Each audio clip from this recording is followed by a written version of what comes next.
بسم اللہ الرحمن الرحیم اللهم صل على محمد وآل محمد. اعوذ باللہ من الشیطان اللعین الرجیم. بسم اللہ الرحمن الرحیم. الحمد للہ وکفا وسلام علی عبادہ الذین اصطفیٰ. درود بھیجیے محمد و آل محمد علیہ السلام.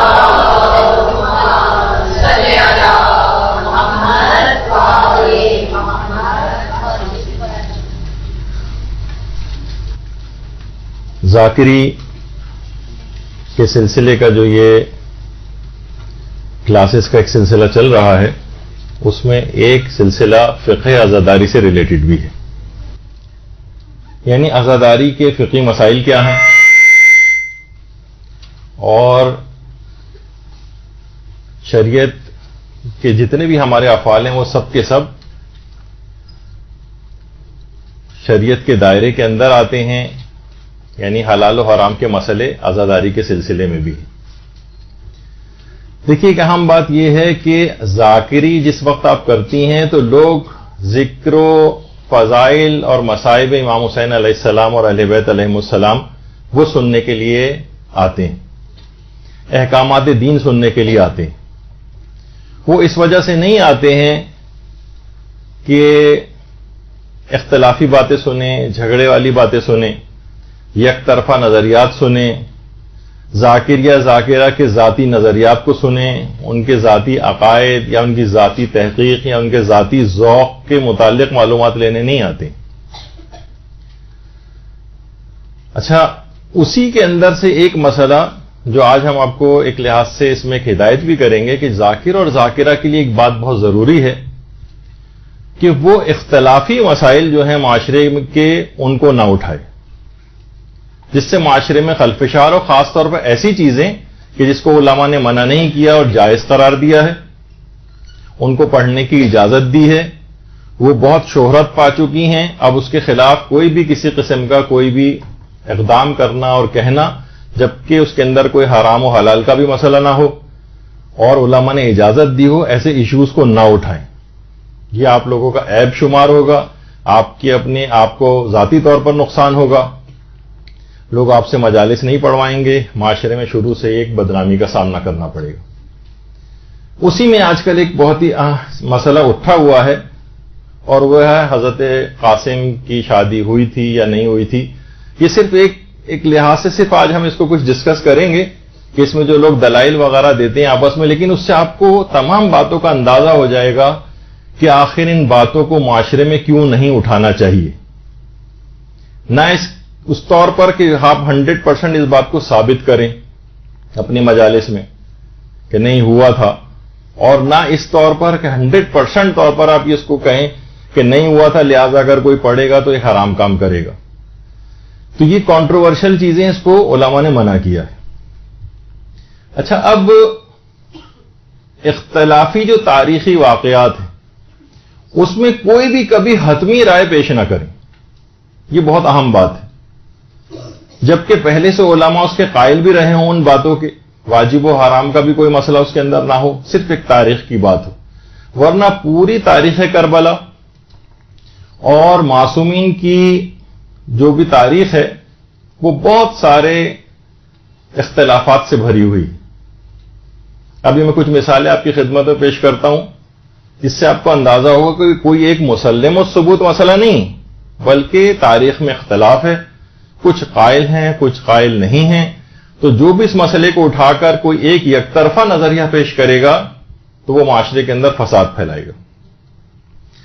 مثلا اب کون کون سی مثالیں ہو سکتی ہیں اختلافی تاریخی مسائل کی؟ مثلا ایک ہے ہمارے ہاں کہ حضرت علی اکبر علیہ السلام کی شادی ہوئی تھی یا نہیں ہوئی تھی. 18 سال کی عمر آپ ان کی سنتی ہیں کہ مجالس کے اندر، اور آیت اللہ صادق روحانی نے پوری اپنی تحقیق کی ہے کہ وہ شادی شدہ بھی تھے، صاحب اولاد بھی تھے، اور ان کے زیارت نامے کو بھی اس کے طور پر پیش کیا ہے. کچھ علماء کہتے ہیں کہ شادی نہیں ہوئی تھی. تو جو حضرت قاسم کے متعلق ہے بات، وہی حضرت علی اکبر کے متعلق بھی ہے، وہی اختلاف. اب اگر کوئی بھی شخص اس بات کے پیچھے لگ جائے. اور اگر کوئی عالم مثلاً پڑھ دے کہ وہ شادی شدہ تھے اور آیت اللہ صادق روحانی نے مثلاً یہ تحقیق پیش کی ہے, تو اس کے پیچھے اگر لگ جائے کہ نہیں ہوئی تھی, اور فلاں علماء تو قائل ہیں کہ نہیں ہوئی, تو کیوں پڑھا جا رہا ہے, اور گویا حضرت علی اکبر علیہ السلام کی کوئی کردار کشی کی جا رہی ہے. تو یہ اختلافی ایک مسئلہ ہے. اس کو یک طرفہ نظریے کے طور پر پیش کرنا اور دوسرے کی بات کو مکمل رد کرنا, یہ کسی بھی طور پر مناسب کام نہیں ہوگا. یہ اختلافی تاریخ کے مسئلے اس کے اندر نہ پڑیں اور نہ ہی ان کو بیان کریں. اسی طریقے سے مثلا مادر شہزادہ علی اکبر علیہ السلام, ان کی جو والدہ گرامی تھی حضرت لیلہ, کیا وہ کربلا میں موجود تھیں؟ خود ایک تاریخ کا ایک اختلافی مسئلہ ہے کہ وہاں پر موجود تھیں یا نہیں موجود تھیں. کچھ کہتے ہیں کہ موجود تھیں, کچھ کہتے ہیں کہ موجود نہیں تھیں. اس میں بھی کوئی اختلاف کی بات نہیں کرنی چاہیے. اور کوئی بھی شخص کوئی بھی بات اگر بیان کر رہا ہو, مثلا وہ کہہ رہا ہو کہ ہاں موجود تھیں, تو کوئی بات نہیں, وہ بھی تاریخ کا ایک چیز پیش کر رہا ہے. بس وہ اس طرح سے نہ پیش کرے کہ حتمی طور پر پیش کرے کہ اس کے علاوہ جو بھی اگر کوئی بات کہے گا تو وہ غلط ہوگی, حرام ہوگی, باطل ہوگی, اس کے خلاف جہاد کرنا ضروری ہے, یہ بات تحقیق سے ثابت ہو چکی ہے, تو یہ غلط ایک نظریہ اور طریقہ بنے گا. اسی طریقے سے حضرت عباس علیہ الصلاۃ والسلام, درود بھیجیے محمد علیہ محمد.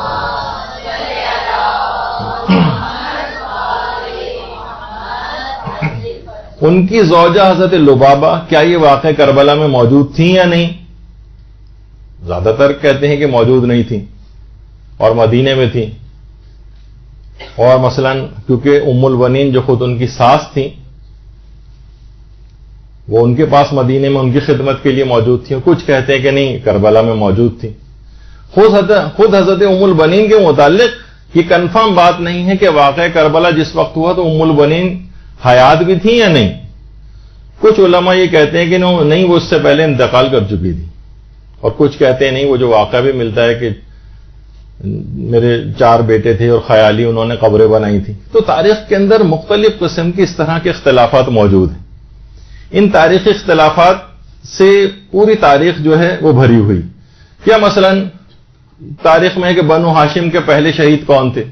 کچھ کہتے ہیں حضرت علی اکبر تھے, کچھ کہتے ہیں نہیں فلاں شہزادے جب وہ تیر آ کر لگے تھے تو وہ بھی سب بنو ہاشم کے شہزادے تھے جو ان سے پہلے شہید ہوئے ہیں. اسی طریقے سے حضرت رباب اور ام رباب کا قضیہ ہے تاریخ کے اندر. رباب الگ ہیں, ام رباب الگ ہیں. کچھ علماء اس بات کے قائل ہیں کہ رباب جو تھیں وہ امام حسین علیہ السلام کی زوجہ تھیں, اور ام رباب امام حسن کی زوجہ تھیں. امراء القیس جو تھے پیغمبر کے ایک صحابی, ان کی 3 بیٹیاں تھیں. ایک کی امیر المومنین سے شادی کی تھی انہوں نے, اور باقی 2 بیٹیوں کی امام حسن و حسین سے کی تھی. تو خود تاریخ کے اندر اس طرح کے, اس پہ بھی علماء کو اعتراضات ہیں کہ جو میں نے بات پیش کی اس پہ بھی وہ ہے, تو کوئی یک طرفہ بات پیش نہیں کی جا سکتی. پھر ایک بہت ہی بڑا مسئلہ پیش آتا ہے جو کہ ابھی گفتگو میں آگے چل کر ہی آئے گا کہ امام حسین علیہ السلام کی اولادیں کتنی تھیں, اور اولادوں کے اندر بھی یہ مسئلہ پیش آتا ہے کہ بیٹے کتنے تھے اور بیٹیاں کتنی تھیں.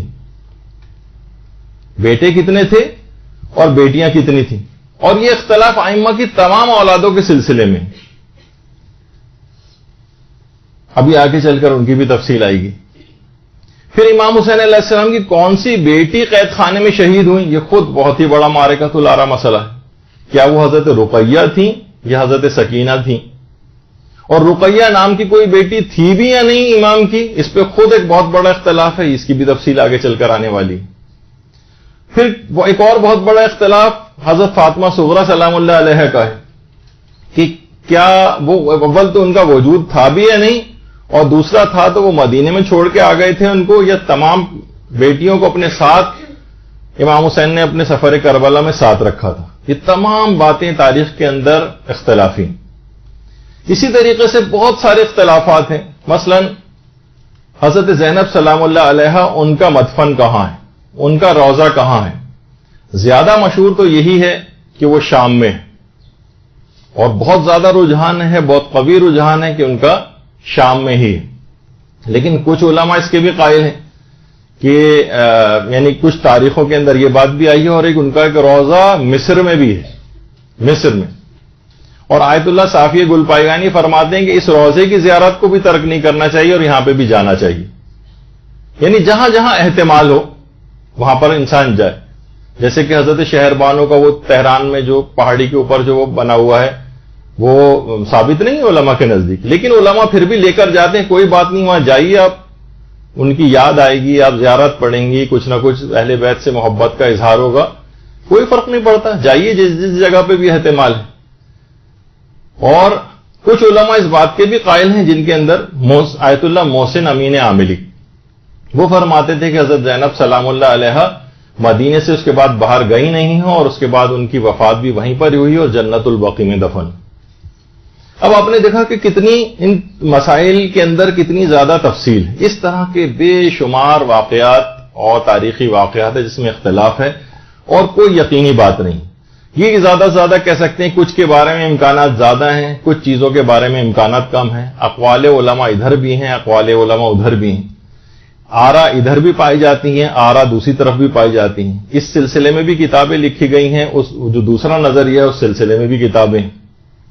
طرفین میں سب کے پاس اپنے اپنے دلائل موجود ہیں. تو کسی ایک نظریے کو، کسی ایک بات کو، کسی ایک تحقیق کو لے کر تمام دیگر افراد کی تحقیقات کو باطل قرار دینا، اس سے فساد اور اختلاف جو ہے وہ پیدا ہوتا ہے کہ بس میرا نظریہ صحیح ہے، اس کے علاوہ جو بھی کوئی نظریہ پیش کرے گا وہ نظریہ غلط ہوگا، وہ جھوٹ ہوگا، وہ افطرا ہوگا، وہ کذب ہوگا، وہ بہتان ہوگی، وہ مثلا کردار کشی ہوگی، یہ گویا دین کی عمارت منہدم ہوگی. اگر اس قسم کی کوئی بات کر رہا ہے تو وہ فساد کی طرف اس کا مطلب لے جا رہا ہے. اور آپ لوگوں کو بھی اس وجہ سے باتیں سب بیان ہو رہی ہیں اور آپ کے سامنے مختلف پہلو اس زاویے سے پیش کیے جائیں گے تو آپ کو اندازہ ہوگا کہ یک طرفہ طور پر کسی ایک تحقیق کو بیس بنا کر اور اسی پر سارا زور نہیں ڈال دینا چاہیے اور دوسروں کی رائے کا بھی احترام کرنا ہوگا. اچھا، اسی طرح سے ایک روایت ایک دفعہ مولانا علی نقی نقن صاحب نے بھی، علامہ علی نقی نقن صاحب، انہوں نے بھی پیش کر دی تھی اور آج تک لوگ ان کو اتنا برا بھلا کہتے آئے ہیں ان کے انتقال کے بعد بھی. مثلا ایک روایت ملتی ہے بطور تذکرہ انہوں نے کہ کربلا میں پانی موجود تھا یا نہیں، اس پہ ایک روایت پیش کر دی تھی. اس کے بعد سے آج تک اتنا زیادہ ان کے خلاف باتیں کی گئیں. تو ابھی قوم اس طور پر علمی لحاظ سے اتنی متحمل نہیں ہے کہ علمی موضوعات کو ان کے سامنے، عوام کے سامنے آپ لا کر پیش کر دیں جبکہ وہ مشہور نظریے کے خلاف ہو. تو ایسے ہی بہت سارے نوجوان آج کل جو ہے وہ پیدا ہو گئے ہیں اور کہیں بھی انہوں نے کوئی آرٹیکل کسی جگہ پڑھ لیا، کسی کتاب کے اندر، سوشل میڈیا وغیرہ پہ، تو اس کو بالکل حتمی طور پر سمجھ کر اور اس کے لیے تبلیغ کرنا شروع کر دیتے ہیں، علماء کو برا بھلا کہنا شروع کر دیتے ہیں.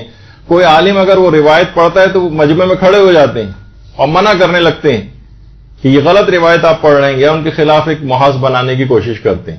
اس قسم کے جو کم علم افراد ہیں ان کے لیے خود امام خمینی نے باقاعدہ اپنی ایک خطاب کے اندر امام خمینی نے ایک بات کہی تھی. 1358 ہجری شمسی میں خطاب کرتے ہوئے فرمایا تھا امام خمینی نے کہ ہمارے نوجوان جب مجلس اعضاء میں جاتے ہیں اور واعظ اور مقرر یا ذاکر جب کوئی روایت پڑھتا ہے تو کھڑے ہو کر کہتے ہیں کہ یہ روایت غلط ہے. یہ نہ سمجھیں کہ ایسا کر کے وہ دین کی کوئی خدمت کر رہے ہیں، بلکہ کہنا ہی قطعاً غلط ہے، اور ایسا کہنا بھی مجلس اعضاء کے خلاف حملوں میں سے ایک حملہ ہے، اور ایسا کرنے سے یہ سعادت ہمارے ہاتھ سے نکل جائے گی. یعنی امام خمینی نے ایسے کم علم افراد کو کہ اگر کوئی روایت پیش کر رہا ہے، اس تاریخ کے اندر اختلاف ہو سکتا ہے، تو کوئی بھی شخص کھڑا ہو کے کہنے لگے نہیں آپ یہ غلط روایت پیش کر رہے ہیں، تو یہ کہنے کا حق نہیں ہے. اس سے پوری آپ گویا ایک مجلس اعضاء میں کے جو حملوں میں سے ایک حملہ جو ہے وہ امام خمینی نے قرار دیا. تو تاریخ کے اگر کسی واقعے کے اندر کوئی واجب و حرام کا مسئلہ نہ ہو، صرف ایک تاریخی بات ہو، علماء اس کے کچھ قائل بھی رہے ہوں اور اس کو بیان کرنے کی اجازت دیتے ہوں، تو اس میں جھگڑا اور فساد کرنے والی کوئی بات نہیں ہونی چاہیے.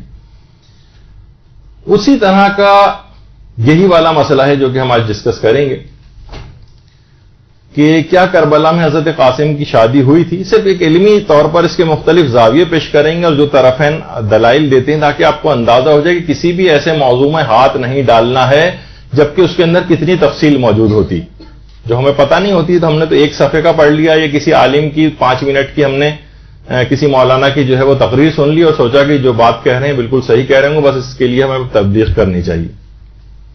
اچھا، ایک ہے عقد قاسم اور ایک ہے جو مہندی نکالی جاتی. یہ دو بالکل الگ الگ مسئلے ہیں. آج کی جو ہماری نشست ہوگی وہ عقد کے والے مسئلے پر ہوگی، اور ایک رسومات عزاداری کے جو فقہی مسائل ہیں اس کے اندر خود مہندی نکالنا جائز ہے یا نہیں، یہ ہماری ایک اور نشست ہوگی اس کے بعد، یعنی آج تو نہیں، اگلے دنوں میں اس کے اندر اس کو ہم تفصیل سے بیان کریں گے. اس کے ساتھ دیگر مراسم اعضاء کا بھی ذکر آئے گا. اچھا، اب حضرت قاسم کے عقد کی جو روایت ہے وہ بعض کتابوں کے اندر موجود ہے، جو بھی ہم ذکر کریں گے کہ جب حضرت قاسم نے عاشور میں روز عاشور امام حسین علیہ السلام سے میدان جنگ میں جانے کی اجازت مانگی تو امام نے اجازت نہیں دی. مختصر کر کے سنا رہا ہوں.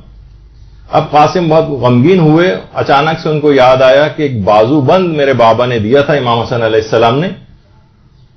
اللہم صلی علی محمد وعلی محمد.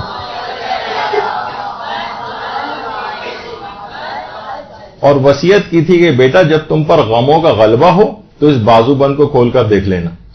قاسم کو یہ بات یاد آ گئی. انہوں نے بازو بند کو کھولا اور وہ جو تعویذ تھا اور اس کے اندر سے امام حسن کی وصیت نکلی کہ بیٹا اپنی جان کو اپنے چچا کے اوپر نثار کر دینا. اب خوشی خوشی امام حسین کی خدمت میں آئے قاسم، ان کو وصیت دکھائی. امام نے بھی اپنے بھائی کا جو خط لیا اور بہت گریہ کیا اور کہا کہ مجھے بھی وصیت تھی کہ میں اپنی بیٹیوں میں سے ایک بیٹی کا عقد تمہارے ساتھ کروں. اور پھر روایت لمبی ہے. اب اس روایت کے اوپر علماء کے دو گروہ ایک لحاظ سے جسے کہا جائے کہ بنے. ایک وہ گروہ ہے علماء کا جس کی تعداد کافی زیادہ ہے، جن کے نزدیک حضرت قاسم کی شادی والی روایت یہ عقد ثابت نہیں ہے، اور ان کی تعداد زیادہ ہے اور اس میں مراجع کرام بھی شامل ہیں. لیکن دوسرا گروہ ہے علماء کا جو یہ کہتا ہے کہ ہم اس شادی کو حتمی طور پر رد نہیں کر سکتے. 100% یہ نہیں کہہ سکتے کہ شادی نہیں ہوئی. یہ دوسرا، اور بلکہ وہ کہتے ہیں کہ معقول حد تک احتمال شادی موجود ہے اور اس کو ثابت بھی کیا ہے. معقول حد تک امکان موجود ہے. اچھا، دونوں گروپس کے پاس دلائل ہیں، دونوں کے پاس اعتراضات ہیں، دونوں کے پاس جواب اور اس جواب کی رد اور اس کے بعد دوبارہ اس طرح سے دلائل کا تبادلہ ہوتا ہے. اچھا، اب لیکن ہماری ذمہ داری کیا ہے؟ جب دونوں طرح کی باتیں ہیں تو ہماری ذمہ داری کیا ہے؟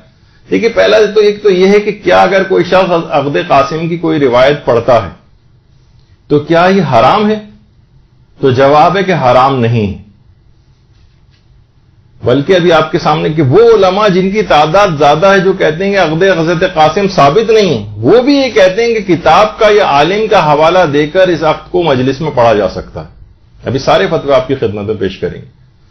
تو پھر جب معاملہ اتنا آسان ہے، ٹھیک ہے، بہت سے آپ کو بار بار اکثر لوگ وہ فتوے دکھائیں گے کہ دیکھیے انہوں نے کہا ہے کہ ثابت نہیں، انہوں نے کہا ہے ثابت نہیں، انہوں نے کہا ہے ثابت نہیں. لیکن ثابت نہ ہونے کے معنی کیا یہ ہے کہ یہ چیز جھوٹی ہے؟ اور تمام علماء نے کہا نہیں، جھوٹ اس کو جھوٹ نہیں کہا جائے گا. کوئی چیز ثابت نہ ہونے کے معنی یہ نہیں کہ وہ چیز جھوٹی، بلکہ یہ ہے کہ اس کو کتاب کا، کیونکہ تاریخ کے اندر یہ بات آ گئی ہے تو کتاب کا حوالہ دے کر یا عالم کا حوالہ دے کر نقل کیا جا سکتا ہے. اچھا، یعنی یقینی طور پر اس کو پیش نہ کریں کہ احتمال کے طور پر پیش کر دیں. اچھا، کیا یہ عقد قاسم کی روایت پڑھنا واجب ہے؟ تو یہ بات بھی بالکل غلط ہے.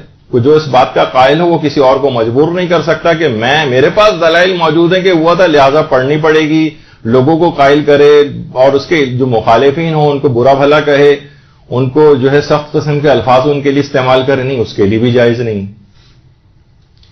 تو اس طرح سے کیا ہوگا؟ ایک فساد بڑھے گا. جن علماء کے نزدیک ثابت نہیں ہے انہوں نے بھی احتمال اور امکان کے طور پر اس کو پڑھنے کی اجازت دی، اور جن علماء کے نزدیک بالکل بھی ثابت نہیں ہے وہ بھی زیادہ سے زیادہ، یعنی حرام تو کوئی بھی نہیں کہتا ہے کہ اس کو حرام ہے اس والی روایت کو مجلس کے اندر پڑھنا، زیادہ سے زیادہ یہ کہا ہے کہ بہتر ہے کہ نہ پڑھیں. یعنی وہ علماء جو بالکل جن کے نزدیک ثابت نہیں ہے انہوں نے بھی اچھی خاصی اس میں گنجائش چھوڑی. اچھا، اب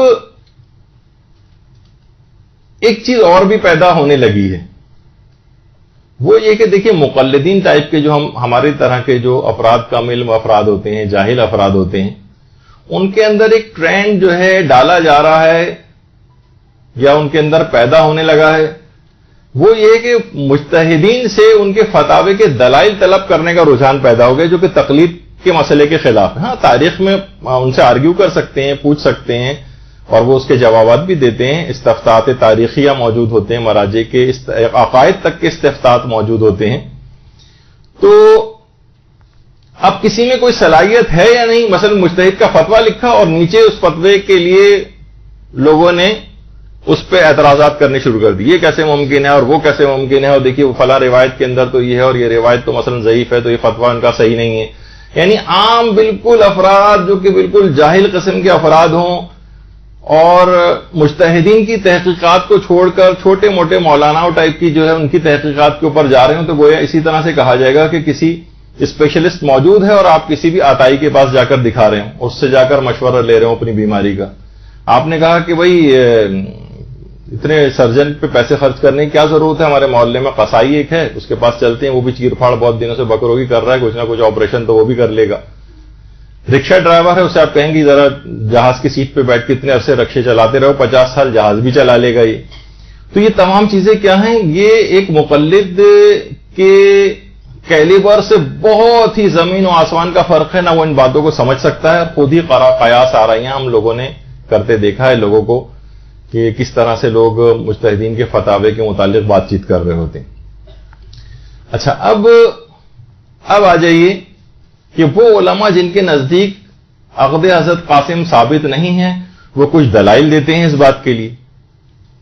ان کی تعداد بہت زیادہ ہے، اور وہ یہ دلیلیں آپ کے سامنے ابھی جو پیش میں کر رہا ہوں، تاکہ آپ کے سامنے دونوں پہلو آ جائیں کہ اس چیز میں ہاتھ نہیں ڈالنا ہے آپ لوگوں کو، اور آپ کو بہت حد تک آج اندازہ ہو جائے گا کہ چیزوں میں جو سرسری سی نظر آتی ہیں اس میں کتنی تفصیل موجود ہوتی. تو ان کے اعتراضات میں سے ایک اعتراض یہ ہے، پہلا اعتراض کہ یہ روایت جو ہے جس میں حضرت قاسم کی شادی کا چیز بیان ہوئی ہے، یہ قدیم معتبر کتابوں میں نہیں، بلکہ تو 9ویں اور 10ویں صدی ہجری کی جو کتابیں ہیں اس کے اندر ہے. وہ کہتے ہیں کہ ظاہر تقریباً 900 سال گزر گئے اور یہ روایت موجود نہیں تھی، اور 9 صدیاں 10 صدیاں اس طرح سے تو اس سے پہلے نہیں تھی، تو اس کا مطلب ہے کہ یہ روایت جھوٹی. اور کہتے ہیں کہ سب سے پہلے اس روایت کو ملا حسین واعظ کاشفی نے اپنی کتاب روضۃ الشہداء میں نقل کیا، جو کہ 9ویں صدی ہجری کے عالم تھے. اور دوسرا یہ روایت جو ہے فخر الدین تریحی، ان کی کتاب المنتخب، اس کے اندر یہ والی روایت موجود ہے. اس کے متعلق بھی کہتے ہیں کہ کچھ لوگوں کا کہنا ہے کہ انہوں نے بھی شاید اس کو ملا واعظ کاشفی کی کتاب روضۃ الشہداء سے لیا ہے. تیسری جو کتاب ہے وہ علامہ فاضل دربندی کی اکثیر العبادات ہے. ان کتابوں کے اندر اور پھر انہی علماء سے دیگر بعد کے علماء نے نقل در نقل کیا ہے. تو یہ روایت جو ملا حسین واعظ کاشفی نے روضۃ الشہداء کے اندر لکھی ہے، کیونکہ وہ 9ویں صدی ہجری کے عالم تھے، سب سے پہلے انہوں نے لکھی ہے، تو اتنے عرصے بعد یہ روایت کیوں آئی؟ یہ منابع اولیہ جو بالکل اولین کتابیں ہیں ہماری، اس کے اندر یہ روایت کیوں نہیں ہے، لہٰذا اس روایت کو جھوٹا سمجھا جائے گا. وہ یہ کہتے ہیں، اور دل کو بڑی لگنے والی بھی بات لگتی ہے کہ ہاں اتنے عرصے بعد یہ روایت کیوں آئی. تو اس کا جواب وہ علماء دیتے ہیں کہ جو اس عقد کے قائل ہیں. وہ یہ کہتے ہیں کہ دیکھیے روایات کا بالکل اولین کتابوں میں موجود نہ ہونا اس کے جھوٹا ہونے کی دلیل نہیں. مثلا اس کی مثال بھی دی ہے انہوں نے، یعنی ضروری نہیں کہ وہ روایات جو کہ بعد کی صدیوں میں نقل ہوئی ہیں وہ سب روایات جھوٹی سمجھی جائیں گی، کوئی ابتدائی کتابوں کے اندر نہیں. مثلا اس کی ایک دلیل دیتے ہیں. وہ کہتے ہیں کہ جیسے نماز وحشت قبر کی جو روایت ہے، نماز وحشت قبر کی روایت 9ویں صدی ہجری کی روایت ہے، یعنی 9ویں صدی ہجری میں سب سے پہلے اس کو روایت کو نقل کیا گیا. نماز وحشت قبر، سب لوگ نماز وحشت قبر پڑھتے ہیں. آج کل سارے مراجع کی کتابوں کے اندر نماز وحشت قبر کا تذکرہ ہے. تو یہ روایت خود 9ویں صدی ہجری کی ہے. تو 9ویں صدی ہجری کی جب روایت ہے تو آپ نے اس کو کیسے لیا؟ بیچ میں ایک بات آ گئی تو یہ بھی ذکر کرتا چلوں کہ روایت میں ہے کہ جو شخص بھی وحشت قبر اس کو دامنگیر نہیں ہوگی جو مکمل رکوع کو انجام دیتا ہوگا. یعنی طویل رکوع آپ کریں، خشوع و خضوع کے ساتھ کریں، صحیح قرات کے ساتھ کریں، اس کا ذکر جو ہے. تو یہ سب چیزیں، تو وہ علماء یہ کہتے ہیں کہ بھائی یہ والی روایت جو نماز وحشت قبر کی ہے یہ بھی تو 9ویں صدی ہجری کے اندر آئی ہے، پھر اس کو آپ نے کیسے لیا؟ اسی طرح سے 40 کی جو روایت ہے، 40 کی، یہ 7ویں صدی ہجری کی روایت ہے. ابن طاؤس نے سب سے پہلے 40 کی روایت 7ویں صدی ہجری کے اندر بیان کی. تو جب ہم 9ویں صدی ہجری اور 7ویں صدی ہجری کی روایت لے رہے ہیں تو حضرت قاسم کی 9ویں صدی ہجری کی روایت لینے میں پھر کیا حرج ہے؟ ان علماء کا یہ کہنا. ہاں آپ یہ کر سکتے ہیں، بلکہ علماء نے ایک بات کہی کہ فضائل وغیرہ کی جتنی بھی روایات ہیں ائمہ کے جس میں فضائل ہیں، ضروری نہیں کہ وہ تمام کی تمام ابتدائی کتابوں کے اندر موجود ہوں، وہ بعد کی کتابوں کے اندر بھی آئی ہیں.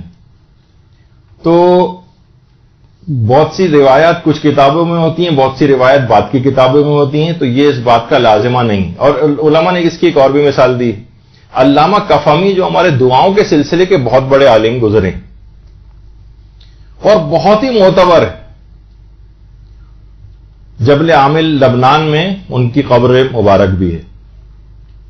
اور وہ ملا واعظ کاشفی کے بالکل ہم اثر علماء میں سے تھے جنہوں نے سب سے پہلے عقد قاسم کی روایت لکھی ہے. یعنی علامہ کفمی کا انتقال 895 ہجری میں ہوا ہے، ملا واعظ کاشفی کا 910 ہجری میں ہوا ہے. یعنی 15 سال پہلے علامہ کفمی انتقال کر گئے تھے، ملا واعظ کاشفی یعنی دونوں ہم اثر علماء میں سے تھے. انہوں نے کتنی ہی باتیں اور روایات جو مجموع الغرائب و موضوع الرغائب کے نام سے جو کتاب ہے اس کے اندر نقل کی ہیں، جو اس کے علاوہ کہیں اور نہیں پائی جاتی. لیکن ان کی اس کتاب کو علماء نے رد نہیں کیا. ٹھیک ہے کچھ ضعیف روایتیں اس کے اندر ہیں، لیکن بحیثیت مجموعی علامہ کفمی کی اس کتاب کو ایک مناسب درجہ دیا جاتا ہے. لیکن روضۃ الشہداء کے متعلق اچانک سے بہت سے لوگوں کا ایک بہت ہی سختگیر قسم کا نظریہ بن گیا ہے. ابھی اس کے متعلق بھی ہماری بات آتی ہے. تو علماء یہ وہ افراد جو کہ عقد قاسم کے قائل ہیں وہ یہ کہتے ہیں کہ علامہ کفمی کے لیے تو آپ نے مثلا ایک الگ معیار بنایا ہوا ہے. ان کی کتابوں میں بھی تو جو ہے بہت سی روایت ایسی ہیں جو ابتدائی منابع میں نہیں پائی جاتی. لیکن وہی روایت، اسی طرح کی روایت جو شیخ طروحی اگر نقل کریں یا علامہ کاشفی نقل کر دیں تو آپ جو ہے ان کے اوپر اعتراض ہونے لگتا ہے. اور خود ابن طاؤس، اب تھوڑی سی ذرا خوش گفتگو اس کے بعد آگے چل کے آ جائے گی، لیکن یہ سب باتیں آپ کی کام کی ہوں گی کہ ابن طاؤس کی کتنی ہی روایت. ابن طاؤس وہ ہیں کہ جن کا جو مقتل ہے، یعنی جو مصائب کی کتاب جسے کہا جائے، جس کے اندر سارے مصائب بیان کیے ہیں ابن طاؤس نے، ان کی کتنی ہی کتابوں کی روایات کی کوئی سند ہی نہیں، لیکن پھر بھی ان کو جو ایک اہمیت دی جاتی. تو جو عبد الرزاق المقرم، ان کی جو بڑی آتھینٹک مقتل شمار ہوتا ہے امام حسین کا، یہ اردو میں ترجمہ بھی ہوا. اگر آپ میں سے جو ذاکری کریں گے عبد الرزاق المقرم کا جو مقتل ہے اس کا اردو ترجمہ بھی لے کر اس سے روایات پڑھی. علماء نے ریکمینڈ کیا ہے ان کو. وہ فرماتے ہیں کہ یہ مقتل حسین ان کی کتاب ہے. وہ فرماتے ہیں کہ شیخ طروحی کی شخصیت اور علمی جلالت بہت زیادہ تھی. بہت مشکل ہے کہ انہوں نے یہ بات نقل کی وہ حضرت قاسم والی روایت. شاید یہ بعد میں کسی نے اضافہ کر دیا ہے، لیکن اس بات کا انہوں نے کوئی ثبوت مہیا نہیں کیا عبد الرزاق المقرم نے کہ کب یہ داخل کی گئی ان کی کتاب کے اندر. بس انہوں نے کہا کہ بہت بعید ہے کہ شیخ طروحی جیسا فاضل اور عالم اس روایت کو نقل کرے، ہو سکتا ہے کسی نے بعد میں اضافہ کر دیا ہو. تو اس کا کوئی ثبوت نہیں. اچھا، شیخ عباس قمی یہ علامہ تروہی جنہوں نے اس روایت کو لکھا ہے اپنی کتاب المنتخب میں، ان کے متعلق کہتے ہیں کہ وہ انتہائی عالم تھے، انتہائی زاہد تھے، انتہائی عادل تھے، اور بہت جلیل القدر شخصیت ان کی تھی۔ البتہ یہ واقعہ جو حضرت قاسم کا ہے، یہ کیونکہ معتبر کتابوں سے مجھے اس کی تائید نہیں ہوئی ہے، لہذا شیخ عباس قمی اس کو تسلیم نہیں کرتے۔ یعنی یہ نہیں کہا، یعنی پوری ان کی علمیت جلالت شیخ تروہی کی ماننے کے بعد کہا کہ یہ معتبر کتابوں سے اس کی تصدیق نہیں ہوئی۔ یعنی اس قسم کے الفاظ ایک عالمانہ ہیں، وہ کہے جا سکتے ہیں، لیکن یہ کہنا کہ جو بھی حضرت قاسم کی شادی کی روایت مثلا پیش کرے گا وہ ان کی کردار کشی کرے گا، وہ ان کا کیریکٹر اسیسینیشن کرے گا، اس طرح کے جملے استعمال کرنا یہ مناسب بالکل نہیں، جیسے کہ ابھی آگے چل کر بات واضح ہوگی۔ اب لوگوں نے کیا کیا، خاص طور پر نوجوانوں نے، وہ ادھر ادھر کچھ نہ کچھ انہوں نے چیزیں پڑھی، اور اس کے بعد شیخ تروہی کے لیے بہت گندی زبان استعمال کرنی شروع کر دی، ملا حسین وائز کاشفی کے لیے انتہائی غلیظ زبان استعمال کرنا شروع کر دی، علامہ دربندی کے لیے غلیظ زبان استعمال، حتیٰ کہ بہت سے ایسے افراد کے جو تھوڑا بہت سطحی قسم کی معلومات دین کی رکھتے ہیں، انہوں نے بھی بہت ہی ان تمام جلیل القدر علماء کے لیے، کیونکہ انہوں نے ان کی پسند مثلا جو نظریہ اس کے خلاف اگر کوئی چیز لکھی ہے، چاہے وہ ثابت نہیں بھی ہے، بہت سی چیزیں کتابوں میں ثابت نہیں ہوتی، لیکن ان کے لکھنے والوں کو گندے الفاظ ان کے لیے اور توہین آمیز الفاظ استعمال کرنا یہ حرام اور گناہ کبیرہ میں سے، اتنے جلیل القدر علماء کے لیے۔ تو یہ حق کسی کو نہیں ہے ان علماء کی توہین کا۔ ملا حسین وائز کاشفی، ان کی ہرات میں باقاعدہ ان کی قبر ہے۔ البتہ علماء میں ذرا اس قسم کی باتیں چلتی ہیں، ان کے لیول کی حد تک اس کو کہا جا سکتا ہے کہ چلو وہ آپس میں ایک دوسرے کے لیے کچھ سخت الفاظ تاریخ کے اعتبار سے استعمال کر سکتے ہیں۔ اس میں شہید مطہری نے ملا وائز کاشفی کے لیے بہت ہی سخت قسم کی ان کے اوپر تنقید کر دی ہے، ایک دو چند روایات کی بنا پر، لیکن اس پر بھی جو مراجع ہیں انہوں نے اعتراض کیا کہ شہید مطہری کو، یعنی نام تو نہیں لکھا لیکن انہوں نے ابھی آگے چل کر آئے گا کہ مراجع نے ان سخت زبان استعمال کرنے کو پسند نہیں کیا۔ تو وہ یہ کہتے ہیں کہ جو ملا وائز کاشفی تھے ان کا شیعہ ہونا یقینی نہیں ہے، جنہوں نے یہ روایت حضرت قاسم نقل کی ہے ان کا شیعہ ہونا یقینی نہیں ہے، کبھی سنی علاقوں میں جاتے تھے، کبھی شیعہ علاقوں میں جاتے تھے۔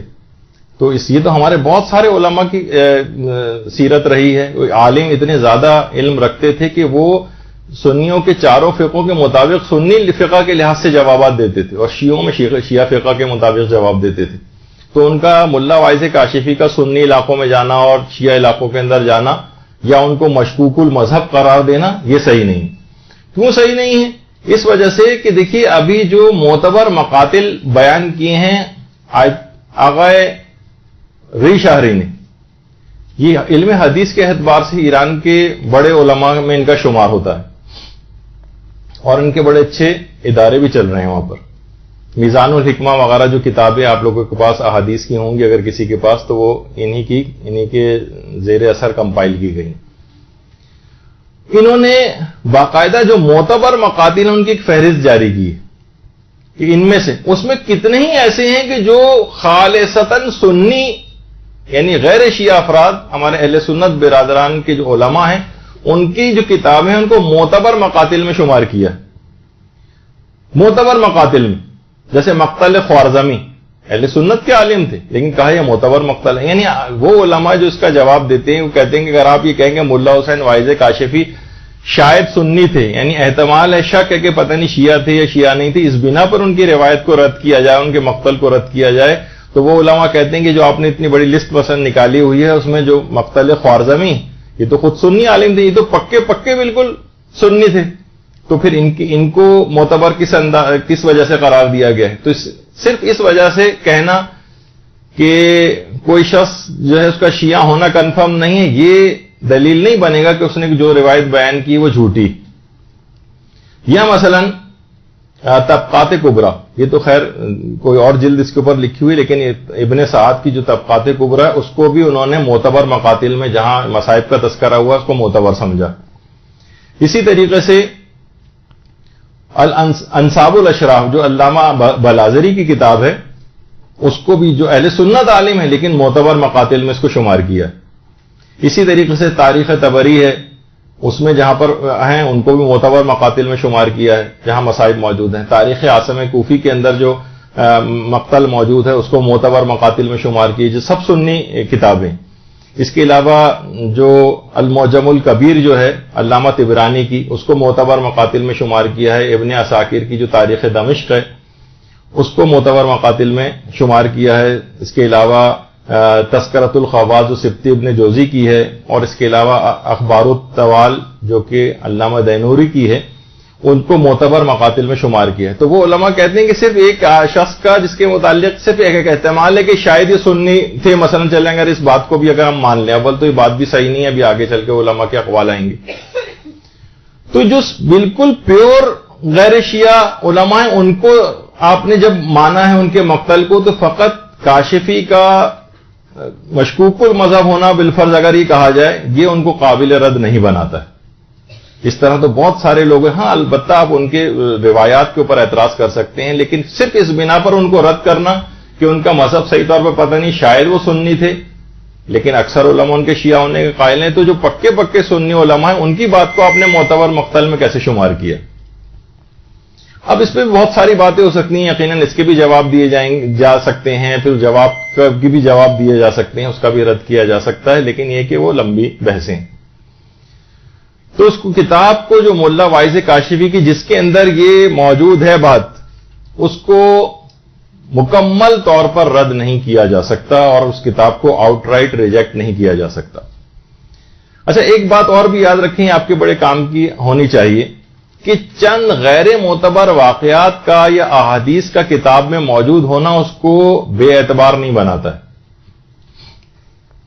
آپ یہ نہیں کہہ سکتے بھائی اس کتاب کے اندر چاہے تھوڑی بہت مثلا ملا واعظ کاشفی کی کتاب میں 10-12 ایسی جگہیں ہیں کہ جن کو علماء نے کہا کہ نہیں یہ اس کے اندر کچھ باتیں ایسی نقل ہو گئی ہیں کہ جو مسامحات جنہیں کہا جاتا ہے، یہ تسامح ان سے ہو گیا ہے، یہ ان اوتھینٹک باتیں ہیں. مثلا جس کے اندر بہت ساری باتیں آئی ہیں کہ کیسے ممکن ہے کہ لاکھوں کا جو ہے وہاں پر لشکر ہو اور امام نے مثلا اتنے ہزار افراد کو جو ہے شہید کیا، اور وہ لوگ کیلکولیشن شروع کر دیتے ہیں کہ روز عاشور اتنا ٹائم امام کے پاس تھا اور اسی ٹائم میں اگر آدھے منٹ کے اندر بھی ایک شخص کو قتل کیا جائے تو اتنے افراد بنیں گے، تو اتنے زیادہ ہزاروں جو ہے وہ کس طریقے سے امام نے قتل کیے. تو اس کے بھی بہت سارے یہ جو اعتراضات کیے گئے ہیں ان کی کتاب کے مندرجات پر، اس کے بھی جوابات دیے جا چکے ہیں کہ وہ بھی غلط نہیں کہے انہوں نے. مثلا اگر ہزاروں کا مجمع تھا جیسے آیت اللہ حافظ بشیر نجفی نے کہا کہ کیسے ممکن ہے، تو انہوں نے کہا دیکھیں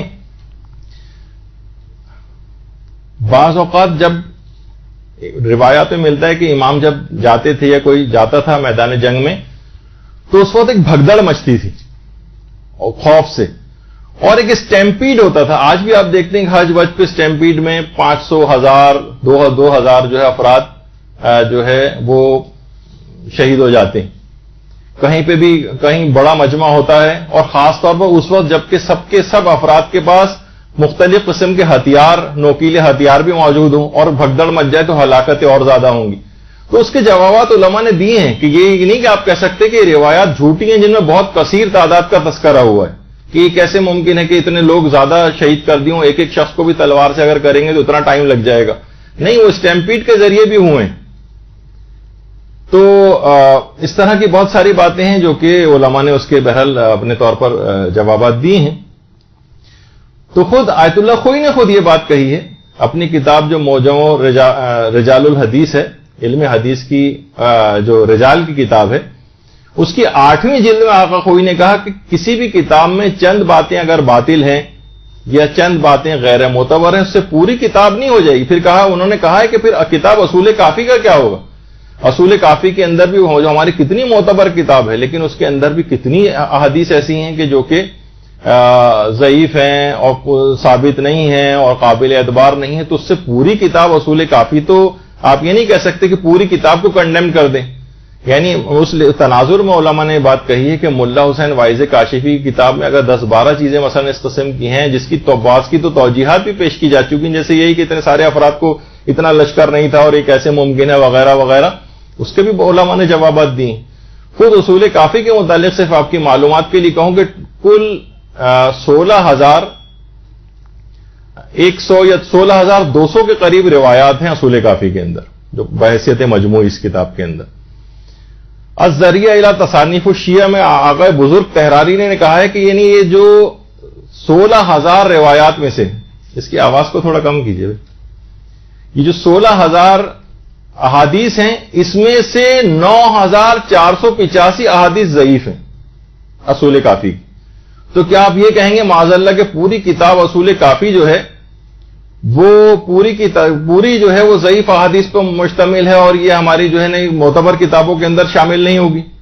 تو کتابوں میں غیر معتبر چیزوں کا ہونا چاہے وہ زیادہ تعداد میں کیوں نہ ہو، سوچئے کہ 16,000 میں سے تقریباً 10,000 احادیث کو آقا بزرگ تحرانی نے ضعیف قرار دیا۔ اگرچہ اس کے اندر بھی علماء کے اپنے کچھ معیارات ہوتے ہیں، اس کو پرکھنے کی کم اور زیادہ یہ تعداد ہو سکتی ہے، وہ اتنی فکس نہیں ہے، تو اس کتاب کو رد نہیں کر سکتے۔ اسی طریقے سے بحار الانوار کتنی مشہور اور معروف کتاب ہے، آج اس کے خلاف کتنے سوشل میڈیا کے اوپر جاہل قسم کے افراد نے اس کے خلاف کیمپین چلائی ہوئی کہ گویا معاذ اللہ بحار الانوار شاید کوئی بہشتی زیور ٹائپ کی کوئی کتاب ہے جس کے اندر ہر قسم کا رد و یابس جو بھر دیا گیا ہے اور ان اتھینٹک ہے۔ باقاعدہ اتنی ایسی بات ہے کہ اس کی عظمت اور جلالت لوگوں کی نگاہ میں بہار کی کم نہ ہو۔ آیت اللہ وحید خراسانی نے ایک درس خارج کے اندر بہت دیر اس موضوع کے اوپر بولے، انہوں نے افراد پر شدید تنقید کی ہے کہ جو بہار کو ان اتھینٹک کتاب جو ہے قرار دینے پر تلے ہوئے ہیں۔ تو دیکھیے بہت ساری ایسی چیزیں ہیں، تو ان علماء کے اوپر اس بات کا الزام لگایا گیا ہے کہ انہوں نے تحریف کی ہے اور واقع کربلا کے اندر تحریف کی ہے۔ دیکھیے بہت ساری چیزوں کے اندر شہید مطہری نے جیسے کہ ابھی اس سے پہلے ذکر ہوا کہ کچھ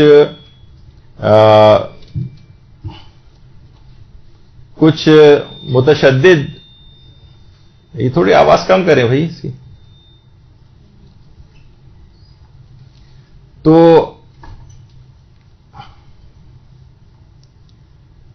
یہ اعتدال سے خارج ہونے والی بات ہے، اعتدال سے خارج ہونے والی۔ اچھا، ان کے اوپر یہ الزام لگایا گیا ہے کہ ملا واعظ کاشفی نے تحریف کی ہے۔ تو آیت اللہ صافی گل پائیگانی نے باقاعدہ ان سے سوال پوچھا گیا کہ کتاب روضۃ الشہداء جو ملا حسین واعظ کاشفی کی ہے یا اسرار الشہادہ جو آغا دربندی کی ہے، کیا یہ تحریف شدہ ان مطالب ہیں اس کے اندر کا واقع کربلا کے؟ تو آیت اللہ صافی گل پائیگانی نے اس کا جواب دیا ہے کہ مجھے اس بات کا حق نہیں پہنچتا، ما حق نہ دارین، مجھے اس بات کا حق نہیں ہے کہ میں ان دونوں کتابوں کو لکھنے والے پر تحریف کربلا کرنے کی تہمت لگاؤں۔ اور اگر ان کتابوں کے اندر کچھ ایسے مطالب ہیں جو کہ جن کا وقوع پذیر ہونا کا احتمال ہے اور اس کے عدم پر کوئی ہمارے پاس قطعی دلیل نہیں ہے، تو ہمیں اس کا انکار نہیں کرنا چاہیے اور ان کے اوپر اس طرح کی گولہ باری نہیں کرنی چاہیے کہ انہوں نے گویا جھوٹ منسوب کیا۔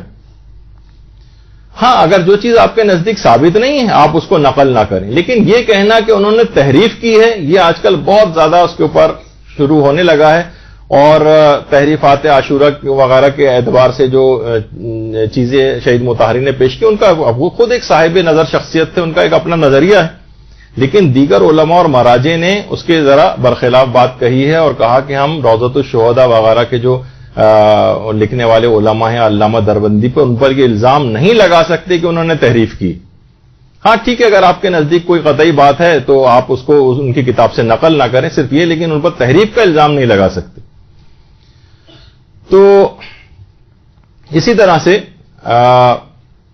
خود شیخ عباس قمی نے ملا واعظ کاشفی کے لیے دیکھیے کیا جملے استعمال کی ان کی کتاب فوائد رضویہ در احوال علماء مذہب جعفریہ، کہ وہ جو تھے جامع علوم دینیہ، عارف و معارف یقینیہ، کاشف اسرار، مسلم در علم حدیث و تفسیر و ریاضی و حسن تقریر۔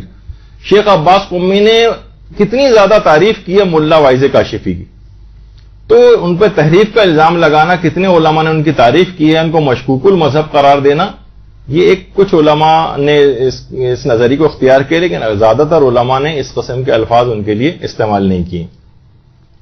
اچھا، اب آگے ایک چیز اور آپ کے اس میں آ جائے، اس پر ایک اعتراض یہ بھی ہوتا ہے، اور جو اس کے قائل نہیں وہ دلیل یہ دیتے ہیں کہ اس روایت کا کوئی سلسلہ سند نہیں، کہ انہوں نے کہاں سے لیا، اس سے پہلے کسی اور نے اس بات کو نقل نہیں کیا.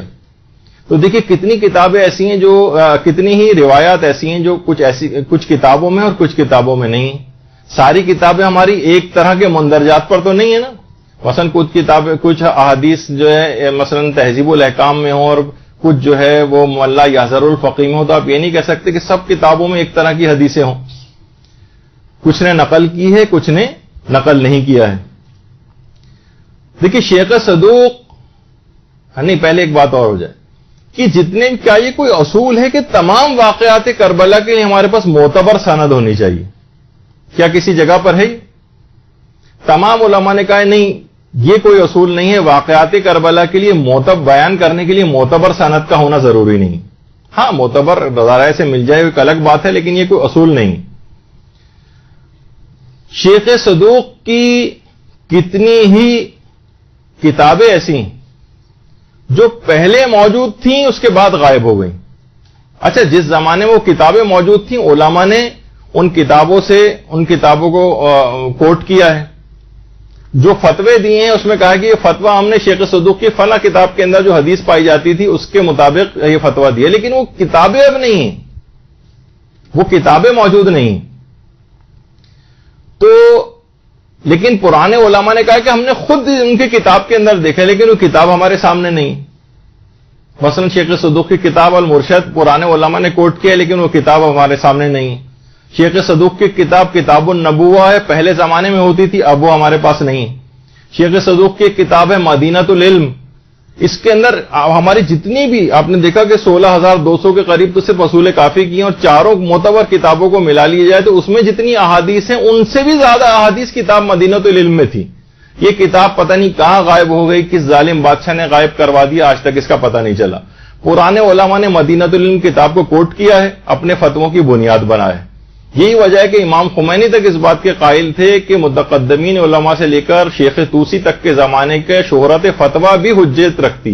یعنی ہمارے سامنے حدیث نہ بھی ہو، لیکن علماء نے اگر کوئی فتویٰ دیا ہے کسی حدیث کی بنا پر، تو ان کے ہمارے سامنے حدیث نہ بھی ہو تب بھی ہم ان کے فتوے پر اعتبار کر کے اس کے مطابق فتویٰ دے سکتی، شہرت فتویٰ. تو پھر آپ کہیں کہ جناب اس کا کوئی، تو وجہ اس کی یہ کہ بہت ساری کتابیں پہلے موجود تھیں اب موجود نہیں. اب بات کا کوئی شخص تو یہ حجیت فتویٰ تو سوچئے، یعنی جو شہرت، جس فتوے کی شہرت رہی ہو شیخ طوسی کے زمانے تک، تو اس کے مطابق بھی علماء نے فتوے دی. اچھا، کتنے ہی علماء ایسے ہیں جیسے ہمارے یہ ملا مہدی نراقی اور ملا احمد نراقی، رائٹ سائڈ پہ ملا احمد نراقی ہیں جن کی کتاب عروج السادہ کے نام سے اردو میں ترجمہ بھی ہو چکی، اور لیفٹ پہ جو یہ ملا مہدی نراقی، یہ تو بڑے صاحب معرفت تھے اور برزخی زندگی کو بھی اپنی آنکھوں سے دیکھتے تھے. ملا مہدی نراقی، ملا مہدی نراقی نے کتاب لکھی تھی محرق القلوب، غم ہائے جاسوس کے نام سے اس کا ترجمہ بھی ہوا. اس میں انہوں نے حضرت قاسم کے عقد کے متعلق لکھا ہے، کہا کہ کچھ علماء نے اس واقعے کو نقل کیا ہے اور کچھ علماء نے اس واقعے کو نقل نہیں کیا ان کی شادی کے، اور بعض متردد ہیں، مشکوک ہیں کہ پتہ نہیں یہ واقعہ صحیح ہے یا نہیں، لیکن یہ واقعہ میں نے معتبر کتابوں میں دیکھا ہے. دیکھیے ابھی میں نے اس سے پہلے کہا کہ پرانے علماء کے کہ انہوں نے جو فتوے دیے ہیں، انہوں نے ان شیخ صدوق کی کتابوں کو دیکھ کر اس میں جو حدیث پڑھی خود انہوں نے معتبر کتاب کے اندر دیکھا اور فتویٰ دے دیا، تو ہم ان کی بات مان لیتے ہیں. ملا مہدی نراقی کہہ رہے ہیں کہ میں نے اس واقعے کو معتبر کتابوں کے اندر دیکھا ہے اور میں ان کے اوپر اعتبار کرتا ہوں، لہذا میرے نزدیک یہ واقعہ صحیح ہے اور میں اس کو نقل کرتا ہوں. باقاعدہ صفحہ نمبر 410 پر محرق القلوب میں ملا مہدی نراقی نے حضرت قاسم کے سخت کو پورا بیان کیا. یعنی جہاں اس کی کتنی بڑی تعداد ہے، میں نے جس سے پہلے کہا کہ زیادہ تر علماء اس کے قائل نہیں، مراجع بھی ان کے نزدیک ثابت نہیں، لیکن خود ملا مہدی نراقی کہہ رہے ہیں کہ ہمارے پاس، یعنی ہم لوگوں کے پاس حدیث اس لحاظ سے نہیں، لیکن وہ کہہ رہے ہیں کہ میں نے خود اس کو معتبر کتابوں کے اندر پایا ہے. اسی طریقے سے علامہ دربندی وہ یہ کہتے تھے کہ اگر کوئی بھی صاحب تحقیق ہو تو اس حق کے وقوع پذیر ہونے کے بارے میں قوی ظن پیدا ہونے کے متعلق اسے کوئی شک و شبہ نہیں ہونا چاہیے. تو سینکڑوں سال سے علماء کہہ رہے ہیں کہ لوگ ممبروں سے اس کو بیان کرتے آ رہے ہیں اور شعراء حضرات اس کو نقل کرتے آ رہے ہیں، تو اور سیرت نگار اور تاریخ دان اس کو جو ہے وہ مسلسل نقل کر رہے ہیں، تو اس میں کوئی حرج نہیں کہ اگر اس واقعے کو کبھی کوئی شخص اگر بیان کر دے۔ ایک مدینے سے مدینے تک جو آیت اللہ سید محمد جواد ذہنی تہرانی کی لکھی ہوئی کتاب ہے، اس کا اردو ترجمہ بھی ہو گیا ہے، اس کے اندر باقاعدہ یہ آیت اللہ ذہنی تہرانی ہے جن کی کتاب ہے مدینے سے مدینے تک، اس کے اندر بھی پورا یہ واقعہ موجود ہے کہ کس طریقے سے جو ابھی آپ کو تفصیل اس کی سنائی تھی، تو وہ پوری روایت اس کے اندر جو ہے وہ موجود ہے۔ اچھا، اسی طرح سے آیت اللہ ابو الحسن شیرانی، انہوں نے نفس المحموم کا جو ترجمہ کیا ہے دمع السجوم کے نام سے، اس کے اندر بھی اس پورے واقعے کو، حضرت قاسم کے اس واقعے کو، نکاح کے واقعے کو لکھا ہے۔ جس طریقے سے دیکھیے علماء کہتے ہیں شیخ صدوق کی کتابیں غائب ہوئیں، اسی طریقے سے شیخ مفید کی کتابیں بھی غائب ہو گئیں، اور بعض کتابیں ایسی تھیں جو 400 سال پہلے تک تھیں، اب نہیں۔ آغا ہاشم بہرانی جنہوں نے مدینۃ المعاجز کے نام سے کتاب لکھی ہے، اس کو بھی بہت سارے لوگ اس کے خلاف بھی باتیں کرتے رہتے ہیں کہ اس میں بہت سارے معجزے ایسے ہیں کہ جو ثابت نہیں ہیں۔ انہوں نے، ہاشم بہرانی نے اپنی کتاب مدینۃ المعاجز میں جو روایت نقل کی ہیں وہ شیخ مفید کی ان کتابوں سے ہیں اکثر، کہ جو کہ اس وقت موجود نہیں، لیکن ان کے پاس موجود تھیں۔ اب وہ کتابیں غائب ہو گئیں۔ آپ کو پتہ ہے کتنے کتب خانے جلائے گئے، شیعت کن کن ادوار سے گزری ہے، تو اس کے اندر بہت ساری کتابوں کا غائب ہونا بھی اس طرح کے اختلافات کا سبب بنا ہے۔ اچھا، پھر ایک اور بات آپ کی خدمت میں پیش کر دی جائے، 400 اصولوں پر مشتمل سمجھیں ایک لحاظ سے 400 کتابیں ائمہ کے اصحاب نے لکھی، جس میں خاص طور پر ہمارے چھٹے امام جعفر صادق علیہ الصلوۃ والسلام۔